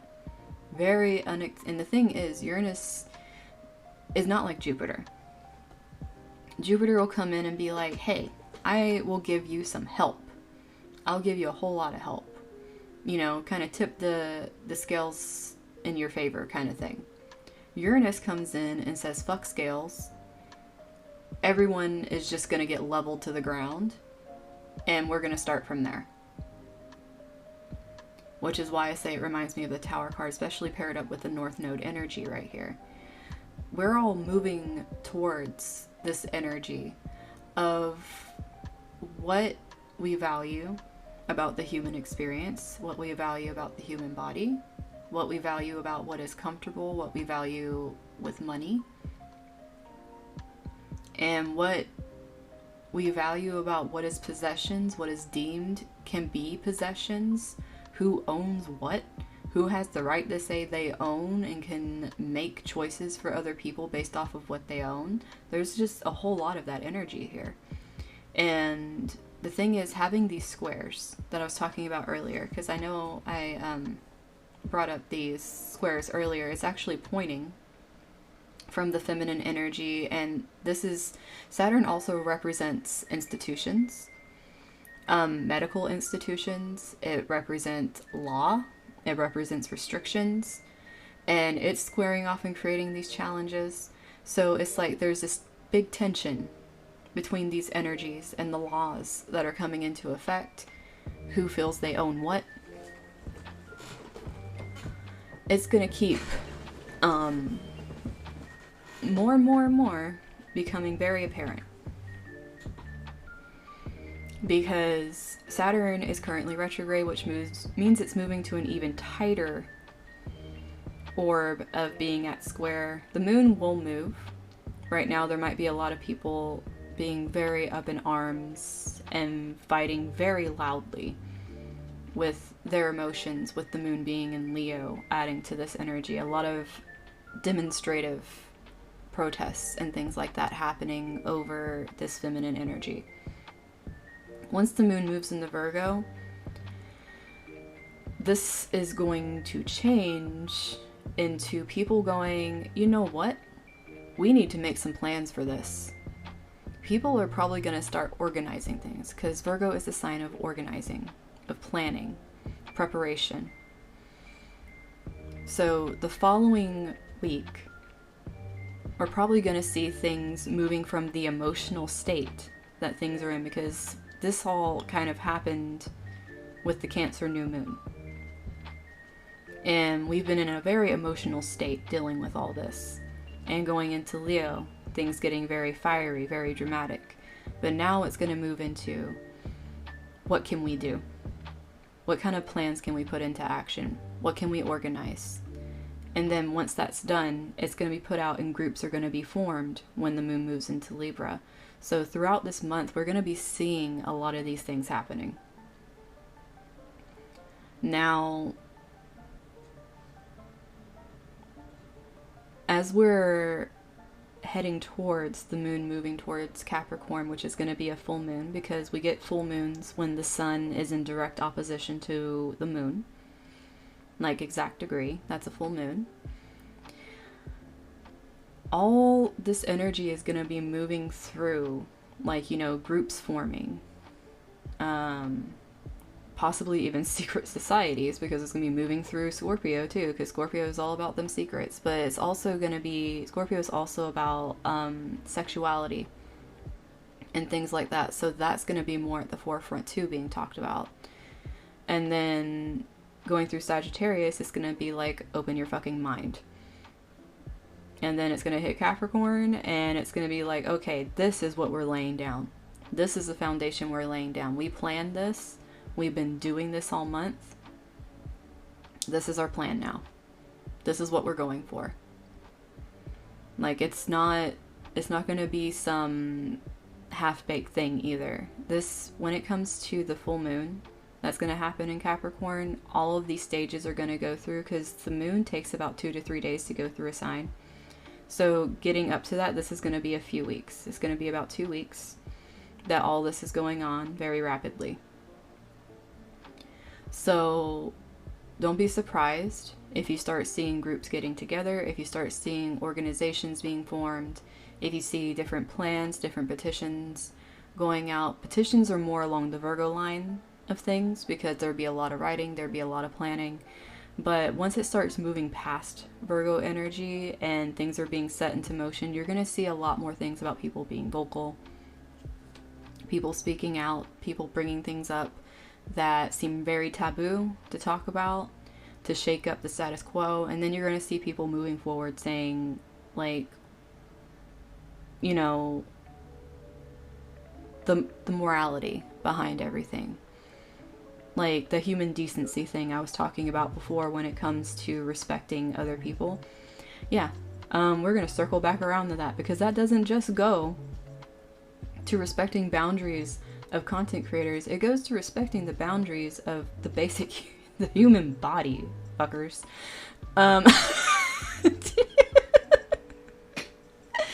Like I said, I circle around to different things. It'll just keep getting bigger, since this is collective energy.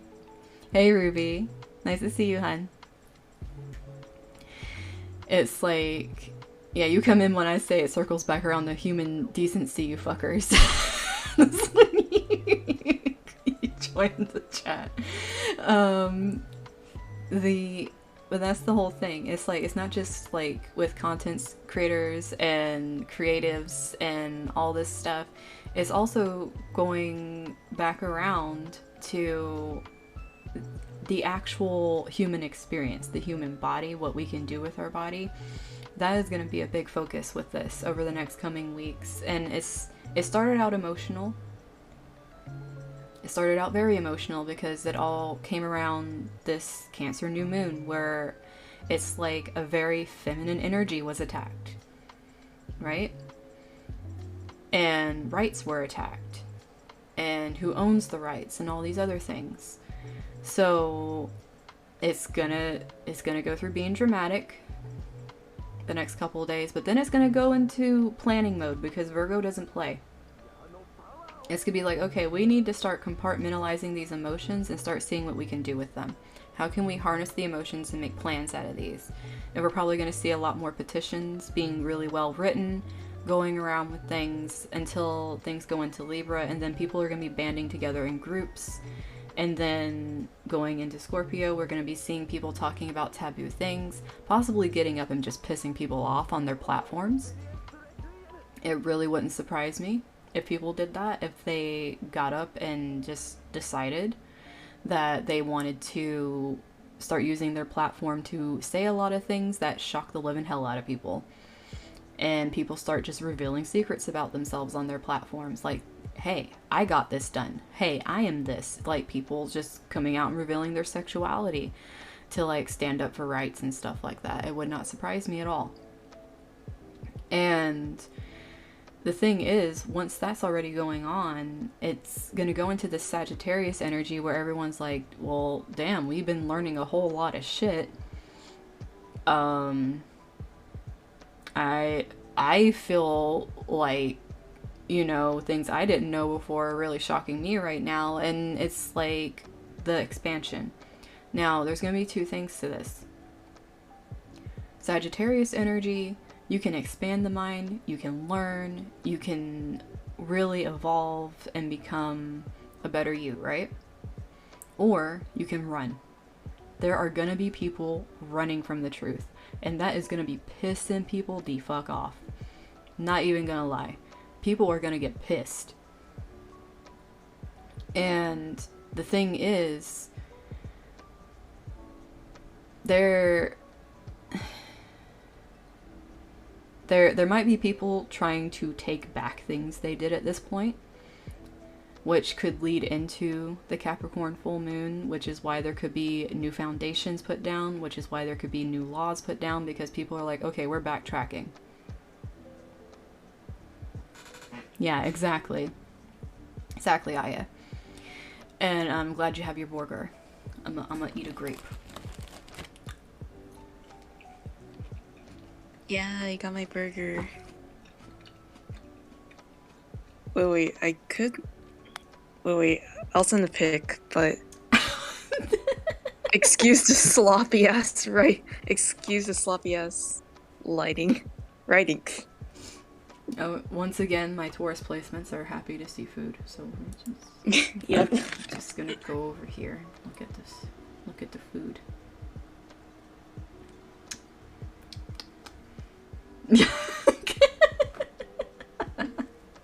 And for those of you wondering what my Taurus placements are, I have a Taurus Venus and a Taurus Mercury. So yes, I like speaking food and I like experiencing food. Mm-hmm. But that's probably also why I'm talking about this like I am, because I do value having my Taurus planets being Mercury and Venus means that my values, because Taurus is values, has a lot to do with value. Oh look, it reconnected. I'll just crunch a chip. We'll both crunch right now while we're waiting.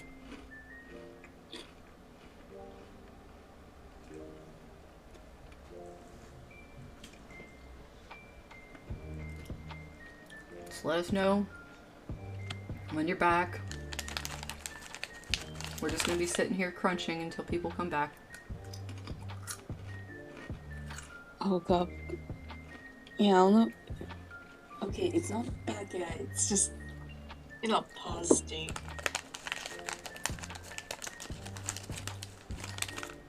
It better not make me edit this video. I freaking swear.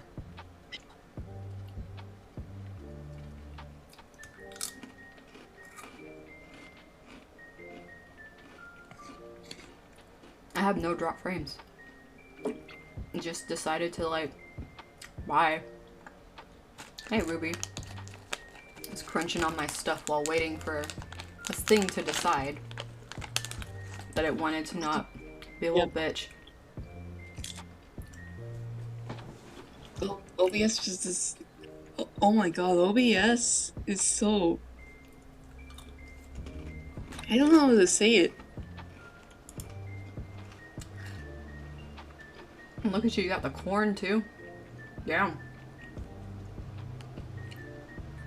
Oh, Yeah. Oh, there's Lay's barbecue chips.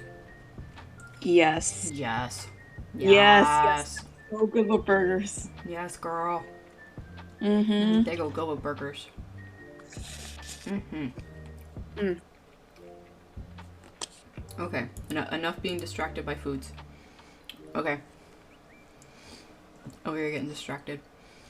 But like I was saying, the reason I'm probably talking about this like I am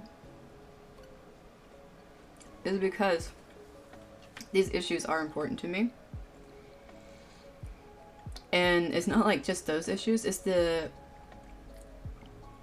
thing of having autonomy over your body and having the knowledge itself, because I feel like we are severely, as a human race, because of censorship, deprived of knowledge to know what we want with our bodies. It is taboo to talk about health when it comes to the body for some freaking reason. It is taboo to talk about sexual preferences. It is taboo to talk about body parts. Like,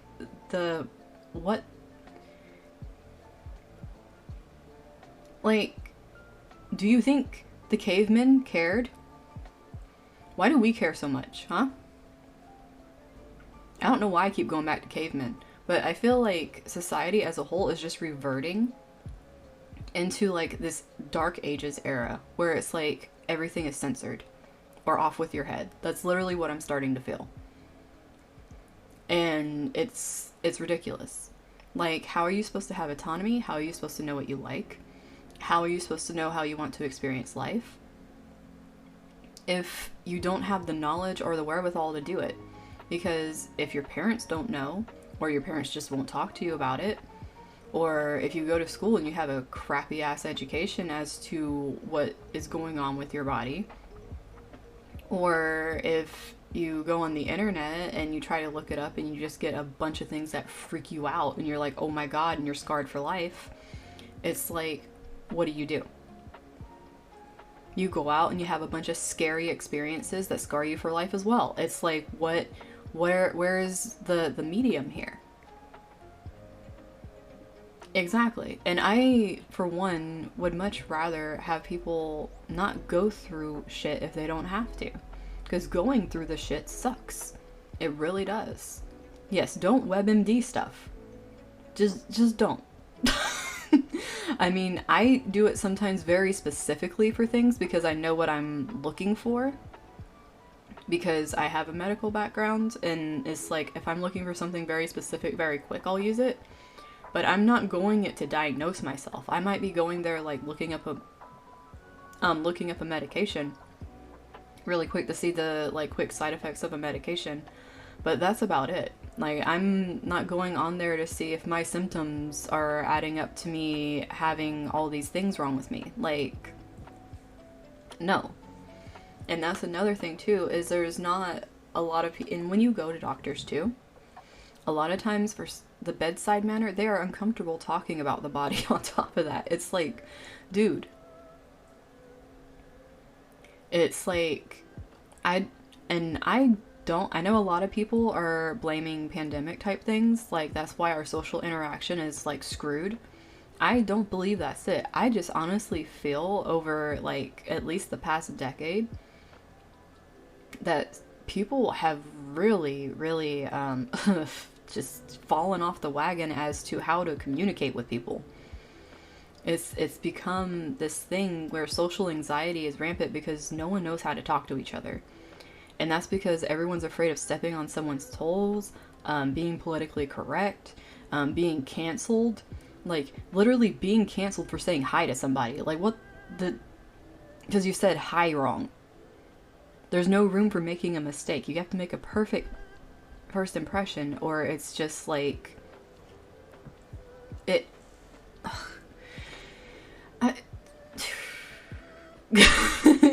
you made a report on it. See, and that's the thing.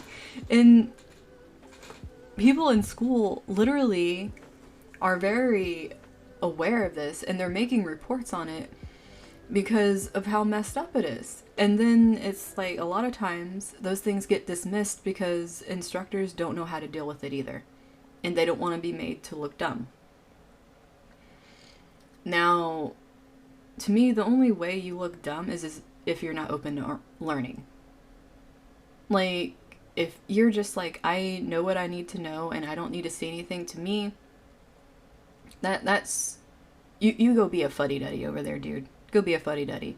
There is always room to learn. There's always something to learn. There is no one person on this freaking planet that knows everything. No one. Zero. It's impossible. So...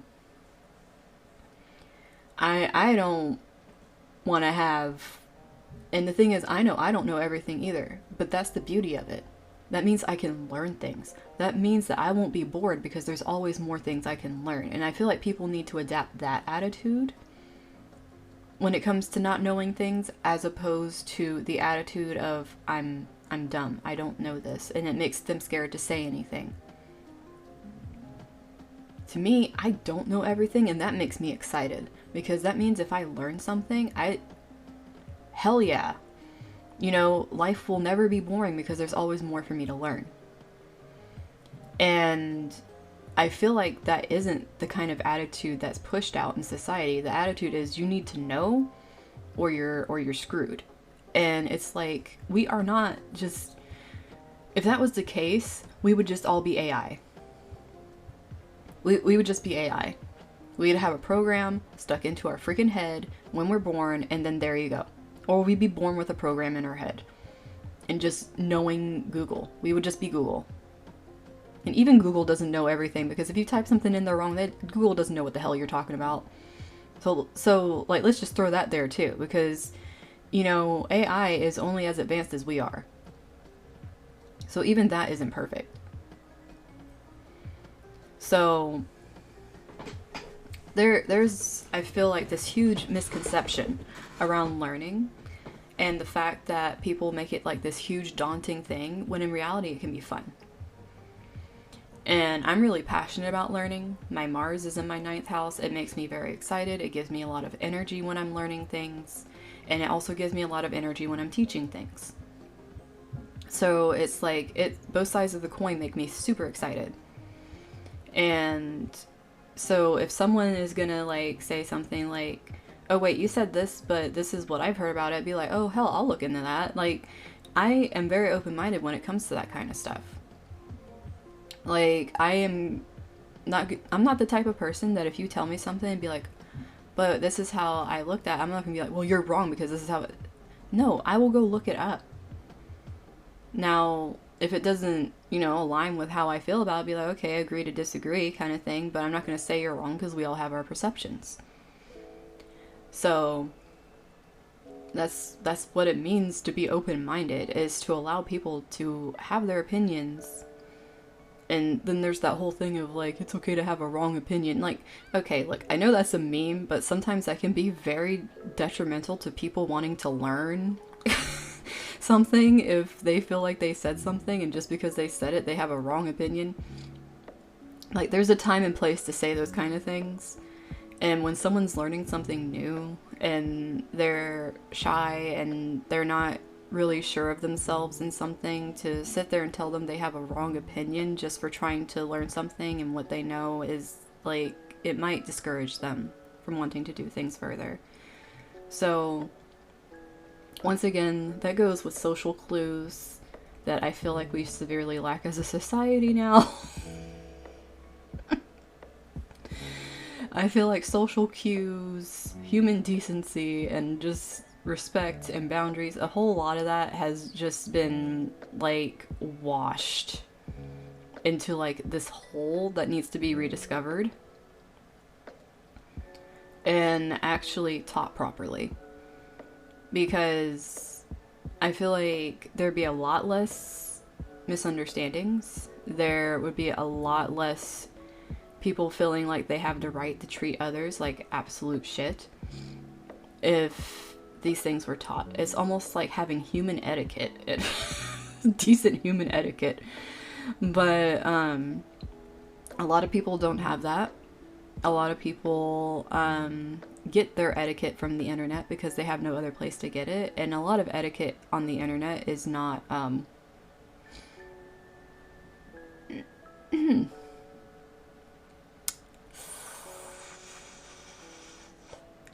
for lack of the better word, God, I can't find a good word for this. Internet etiquette is something else, okay? It's something else. And it's its own language. It really is its own language. It's just like learning a new language. And depending on where you learn that language from, and you go to someone who is a native speaker of that language and you say some things, you could end up ticking them off because you learned it from a source that is literally just spewing things in a hateful tone or a hateful way, or pronouncing it wrong on purpose, and they think you're making fun of them. The same goes. It's pretty much what it is. And a lot of times people will not know that because they are new to it and they're trying to understand because they really like something. They're trying to immerse themselves in the culture, so to speak. And they might do it incorrectly, and then people come down on them, and then they never speak again. Their kindness goes a long way, guys. Just, it reminds me, I actually wrote a speech. It was supposed to be a debate, for one. It was supposed to be people debating with me on this. How important random acts of kindness are. And that there should, if people actually decided to actively do random acts of kindness more throughout the day, it would immensely change the world. And I did this back in like 2000. What year did I write this? 2010? 2011? It was something like that when I wrote this speech. It was supposed to be a debate. Now, I didn't just go in there saying that random acts of kindness make you feel good. I got scientific research as to what happens and the ripple effects behind random acts of kindness. I also wrote in a lot of different, like, I did a lot of research on this. It wasn't just like, oh, like hold a door open for somebody. I even looked up how just smiling at somebody could greatly change their day, and then in effect it creates a ripple effect to where they in turn have an easier time smiling, and then they can do that to others. It's like any small thing that we do, a small compliment. Well, hello, hun. Thank you for the name. Thank you. But yeah, I did a lot of research on that one. And when I gave this speech, you know, I was expecting someone to be like, oh, like, you know, it's bullshit, whatever, you know, kind of thing. Like, what? I just love your name. It made me laugh. Because it made me think of something inappropriate. That was not your name. But thank you for the follow, hun. I really appreciate it. But when I wrote this paper, I was expecting people to be like, oh, that's like a bunch of bullshit, you know, this like, you know, idealistic thinking, blah, blah, blah. And literally no one disagreed with me. I got claps. I'm like, I was sitting here ready for debate over things and having like backup proof with stuff. And I'm just like, hello, this is a debate. You guys are supposed to say how this is like a waste of time or something.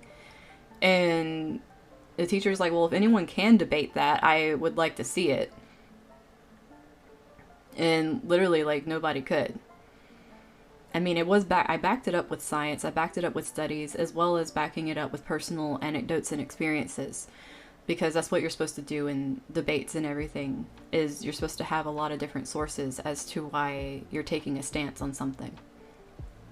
So I've always felt this way about, you know, just being a freaking decent human being.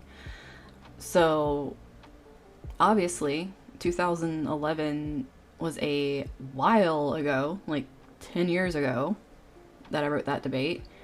And you can see just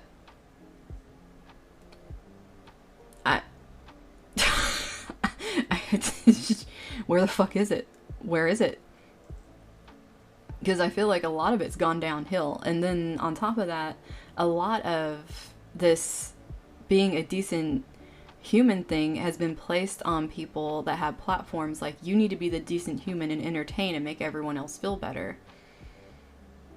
And then that like takes the responsibility off the individual to just be decent themselves. It's still your fucking responsibility. You still gotta own up for yourself if you're not doing your shit. And if you're not happy and you're coming to be haterade on somebody, like, that's something you need to deal with yourself, okay? Like Like, that kind of thing just... Like, if you have the free time to do that, you have the free time to look at yourself and see why you're an asshat. Just saying. Like, it takes less time to sit and look at yourself and see why you want to send something and be an asshat than it does to actually go through with it. And if you're afraid to do that, then that's on you. That is no one else's problem other than your own, if you are too afraid to face your own shit. And there's the whole thing about, like, victim mentality and things like that. I have been through hell in my life. And everyone's hell is relative to their experiences. But at the same time, I'm not going to sit here and be like, my hell is worse than your hell, therefore you should get over your shit. No, that's not what I'm saying. Everyone needs to take their time to go through what they need to go through. But what's important is taking the step and taking the accountability to realize, hey, even though I've been through shit, I have the ability and the choice. Like, I have the actual choice and the autonomy to choose to be a better person than what I was either born into, the relationships that I've gone through that might have done certain things to me, the friendships that didn't work out and really hurt me, the jobs that were really screwed up and messed up my confidence. Same with, going through different things in school. Whatever it is that has happened, it happened, but you can choose what you want to do with it. No one's going to tell you what you can and cannot do with it, except you. You could be listening to outside voices telling you what you should do with it, what would be best for you, but only you know what's best for you. Just like I'm going to sit here and be like, hey, I can tell you all about these things going on right now and how, what you're going to be dealing with, people coming up to you and doing certain things. But, the way these things could be hitting you. But then it's still up to you to react how you're going to react. It's still up to you to decide how you are going to respond to a situation, if you're going to grow from it, if you're going to learn from it, or if you're just going to retaliate and decide, you know what, I'm going to stay being an asshat. Because at some point in our lives, we are all asshats. Everyone. Because at some point we all get hurt, we all go through things, we all lash out, and we're human. And I feel like there needs to be a lot more, I swear to freaking all that is holy, that if OBS is having another malfunction, I'm going to kick it.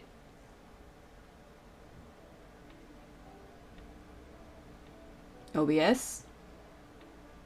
What are you doing? You like Elden Ring, but you like freak the fuck out while I'm talking.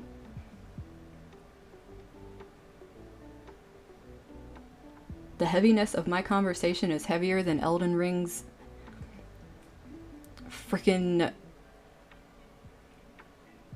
hit to my freaking CPU, man. Like, I don't know what it is. But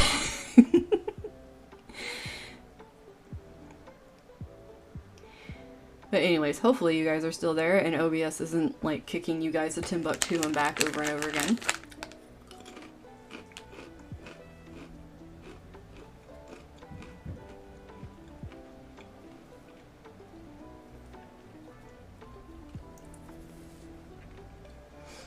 But sorry, I had an itch on my nose. But like I was saying, we all get hurt and we're all asshats at some point in our lives. No one's perfect.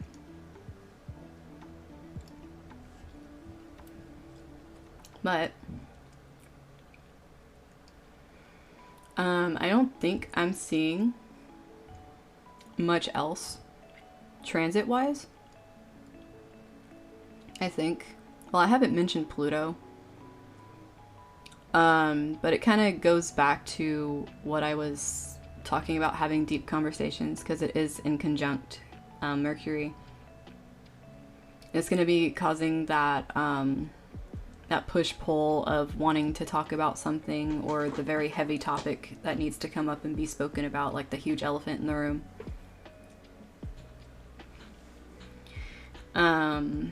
And being transformed by it. But this is going to be hitting more in the home sector for people going through those kind of things.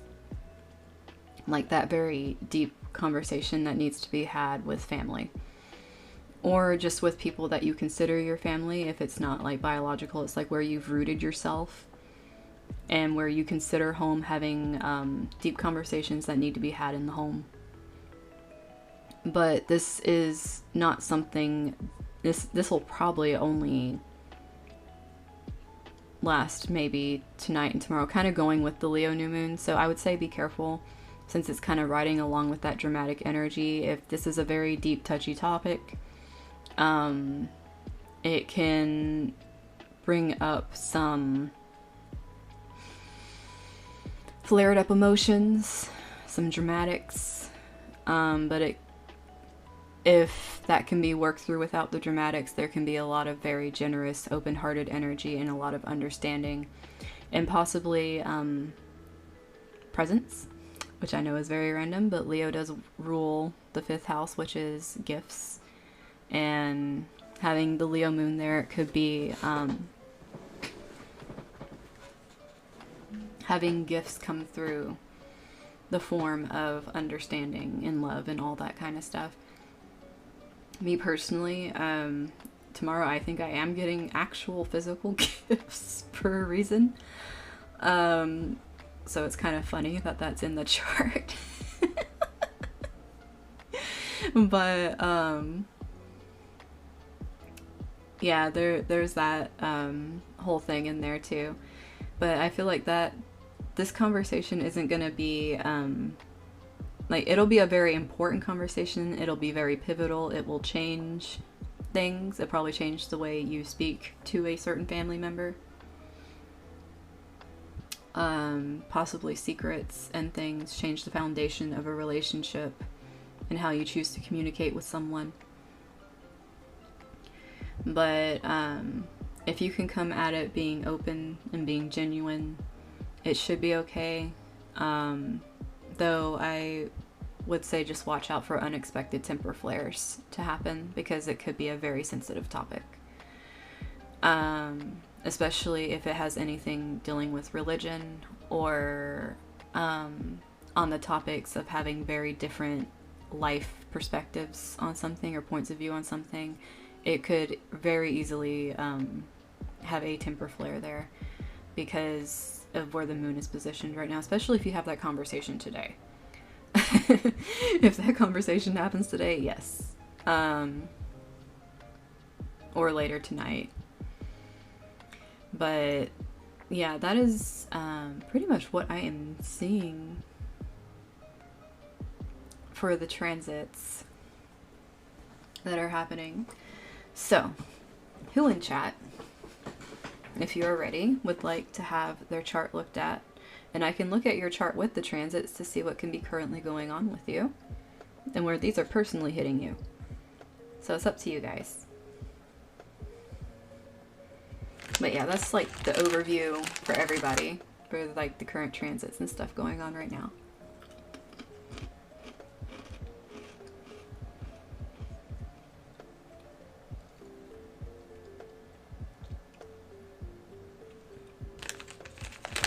While I eat some snacks.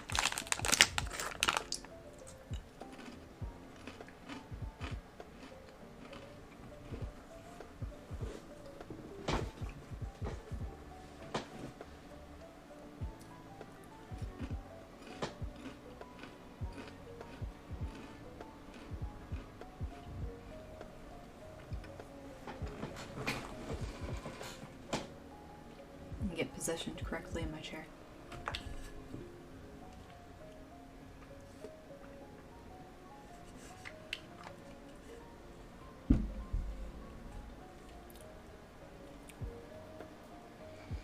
Don't tell me you guys are scared.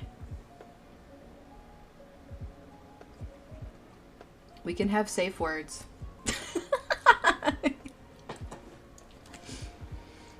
If it's getting a little too touchy, we can have safe words. You can tell me your safe word.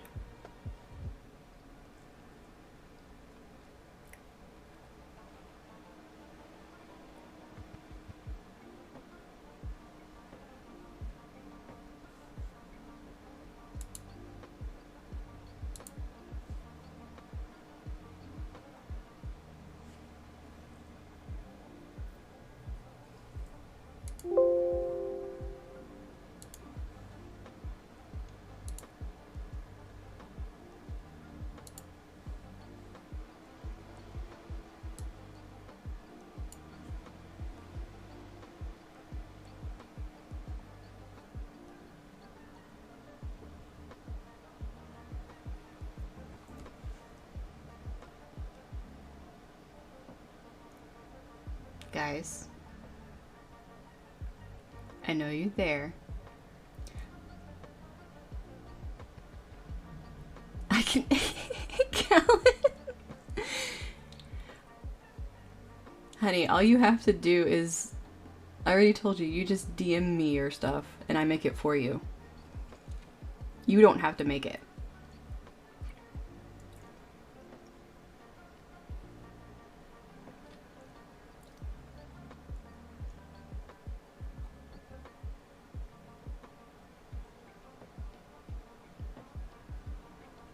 So if you want to do that, you can say you're gonna DM and I'll do that.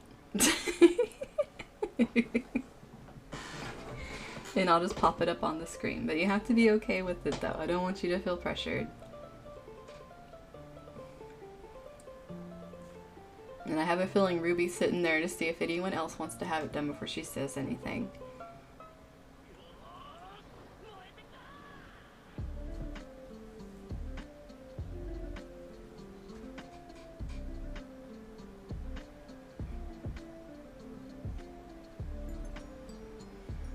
And, what the heck happened to Owen, by the way? Did he, like, fall in the food he was making?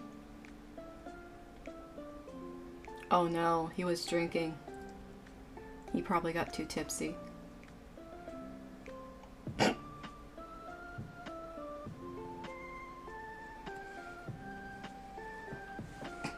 Owen out tipsied himself.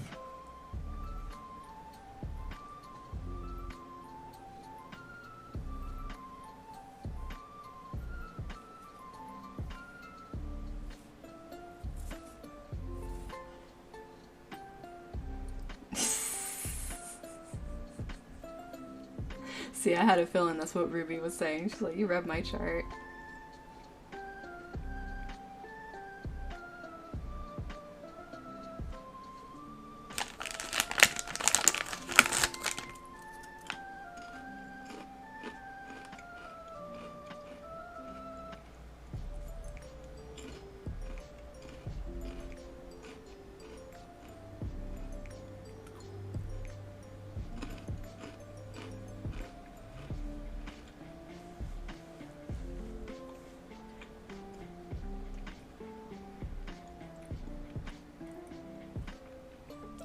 Wait.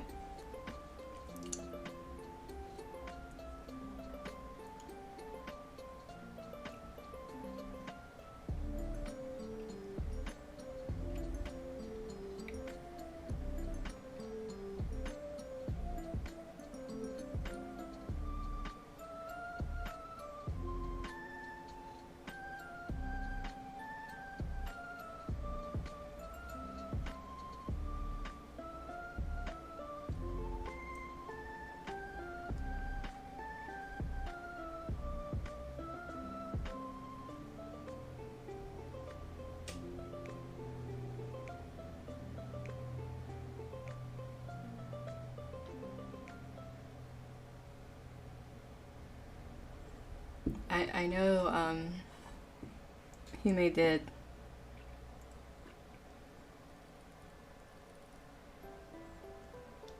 But I don't know if she's working right now. But she said it during debut that she wanted it done.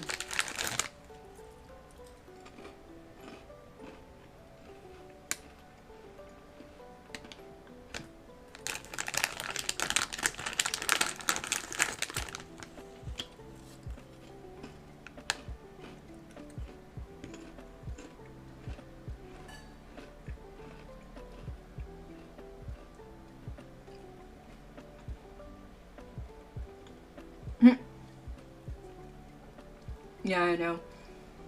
It is a vibe. I like it.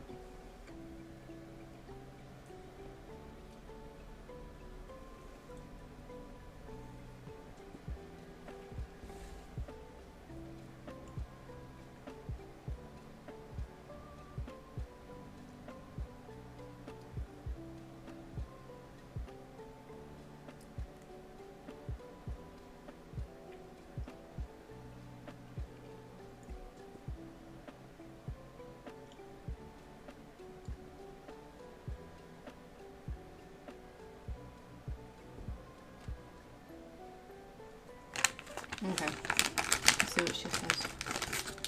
But yeah. Does anyone... It's in your eating, wait.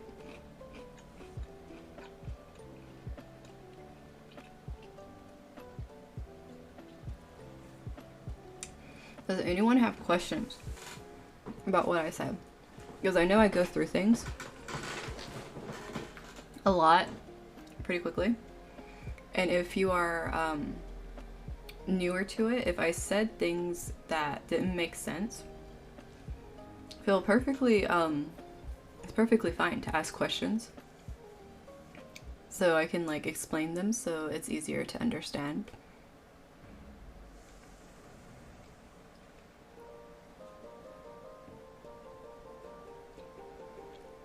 So if there were any like terms I used or ways that I said things that maybe just kind of had a moment that was like, what? Feel free to like, you know, ask questions and stuff.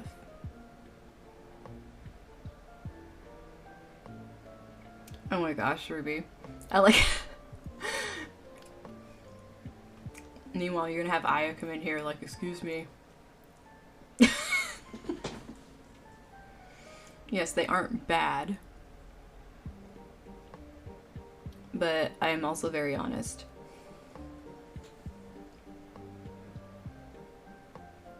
Sorry, I was itching my eye. That's why my eye was shut. I had an itch on my eyeball. My allergies are like being weird. Okay, I didn't scratch my eyeball. I scratched my eyelid, just to clarify. Because that's kind of... yeah. But, even if you don't want your chart, if you have, like, if you know placements you have, and you have questions like, you know, what does having a this and this mean? I can do those too.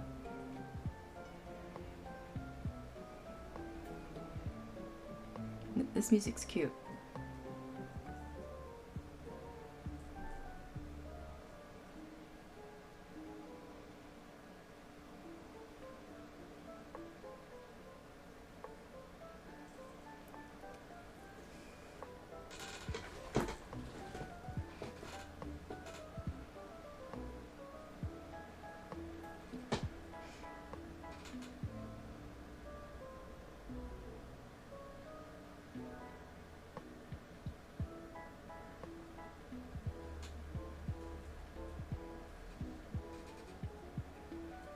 Now I'm just vibing to it, heck.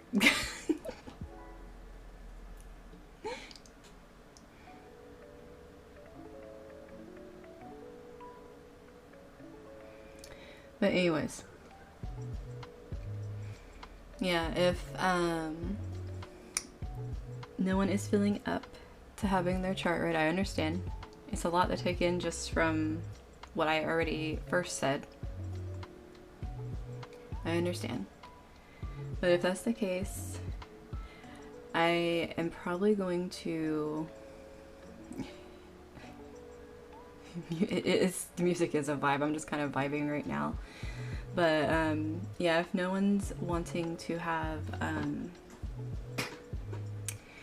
their stuff read, then I will probably just leave this as like a transit read stream for everybody, kind of like their introduction to this. And then next time, if people are feeling more comfortable, like they want to, like, you know, have it done and stuff, when I do an Astro chat. Oh my god, Aya, you scared the living daylights out of me. What the... Oh my god, I'm so sorry. What the hell?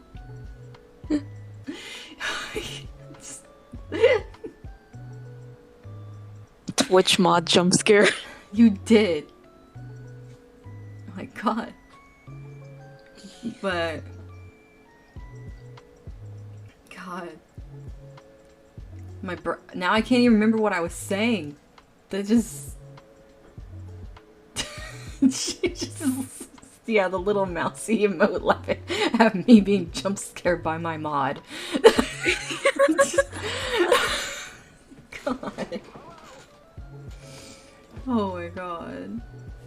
Okay. But yeah, what I was gonna say is if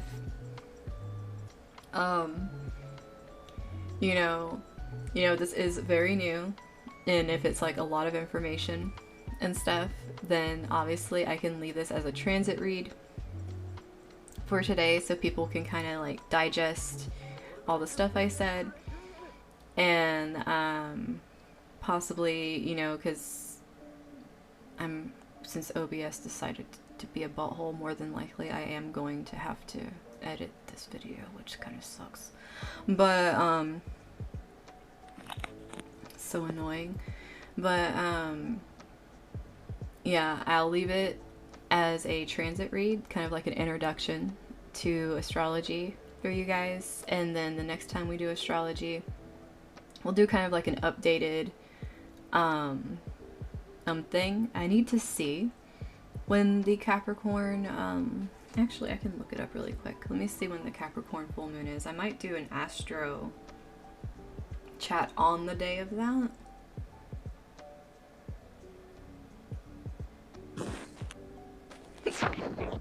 Random hiccup, okay.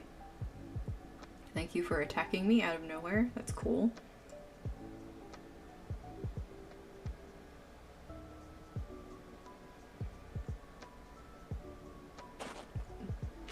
What day is July 13th? Oh, it's a Wednesday.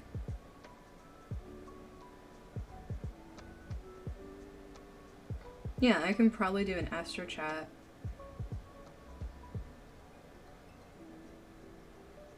Oh, it's a super moon too. A thunder full moon. Cool. Ooh. Yeah, sure, right? Why not? It's the largest of the year. Okay. Largest? Yeah, it's a thunder full moon. It's the second super moon, and it's the largest of the year. And it's on Wednesday. So nice. Why not? And Wednesday? Oh heck yes. And it's gonna be okay, so when I go live, the full moon will be happening. Yeah, let's just do it that way. We'll do it that way. I'll do my next Astro chat will be on that day. I'll make sure to schedule it so I remember. Nice. Because it says that it's happening at 2:38 p.m. Eastern, which is like 11 for me, and I usually start streaming them on 12. So it'll be like in full effect while I'm streaming. And I'll just be talking about it. So yeah. We'll do that. We'll do that for July 13th. And it's a Wednesday. I just have to remember to like write it on my thing when I'm making a schedule so that way I don't forget.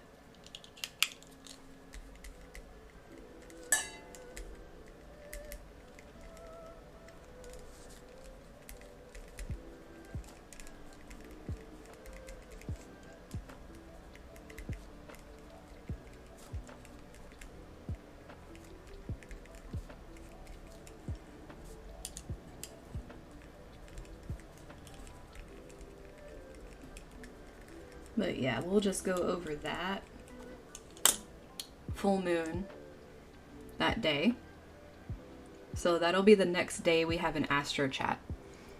And for those of you that want to find out, like, getting your chart on your own and kind of looking into it and starting to learn some stuff about it before then, you go to this little right here. I'll put my head underneath it. You see the astro.com right here.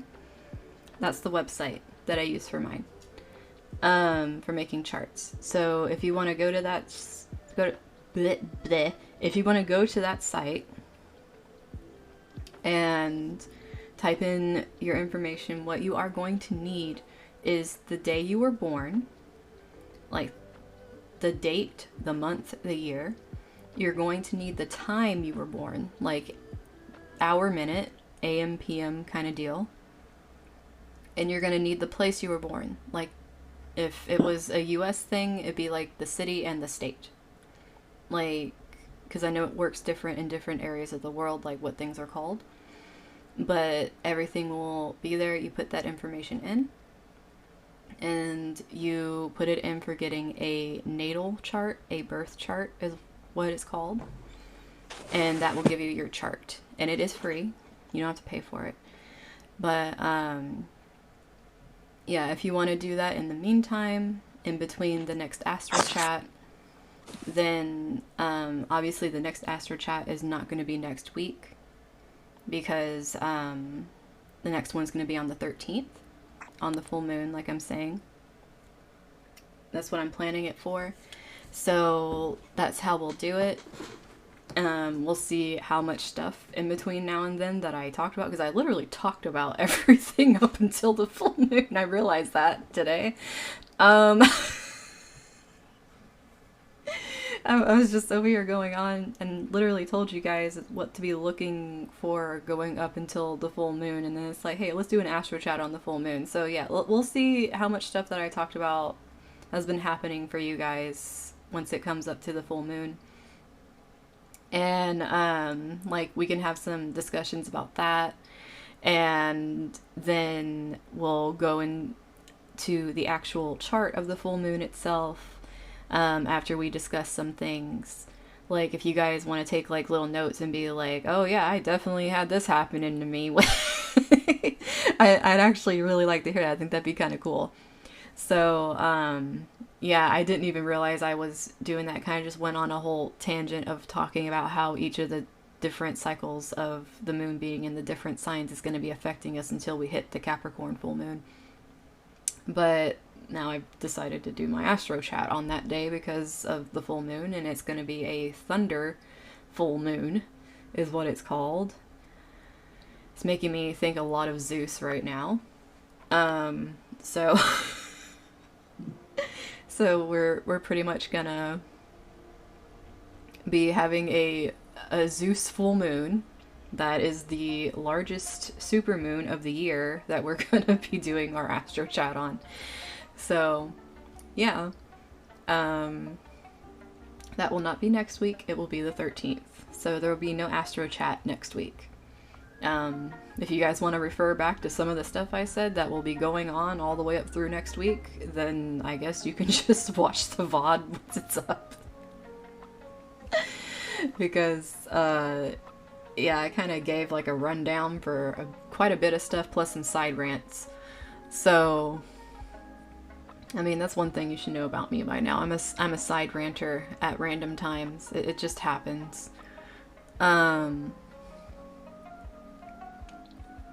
Honestly, never realized how opinionated I was about things until probably, I don't know, probably the first time I started streaming, and then I stopped for a year, and I'm still opinionated. I think I've gotten more opinionated. It's whatever. But yeah, that's what we're gonna do for today.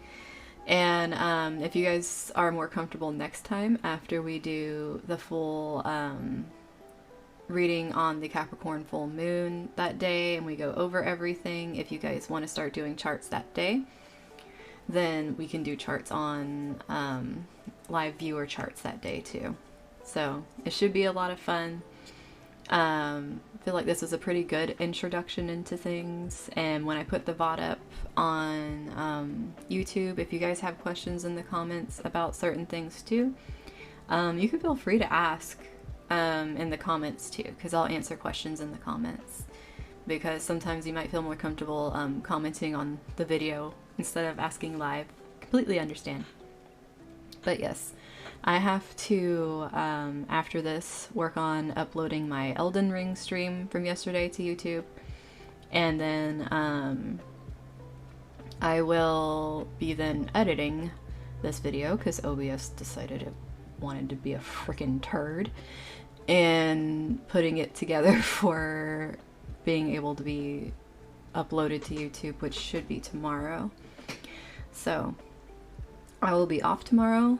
I'm going to be making my schedule for the upcoming week and posting it to Twitter tomorrow as well. So you guys can have that. Let me... I keep forgetting to put, like, okay, my YouTube and my Twitter are in my panels on my Twitch. Like, you can click the panels and go straight to them. But just so you guys have them in chat, let me, like...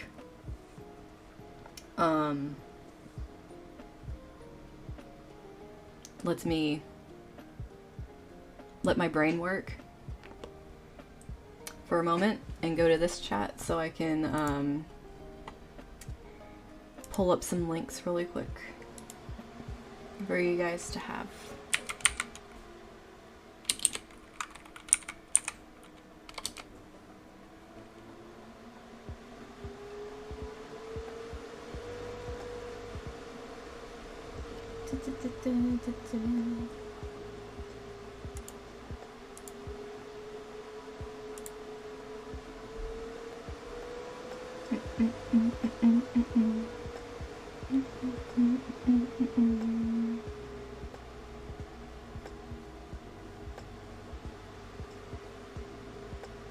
Let me see.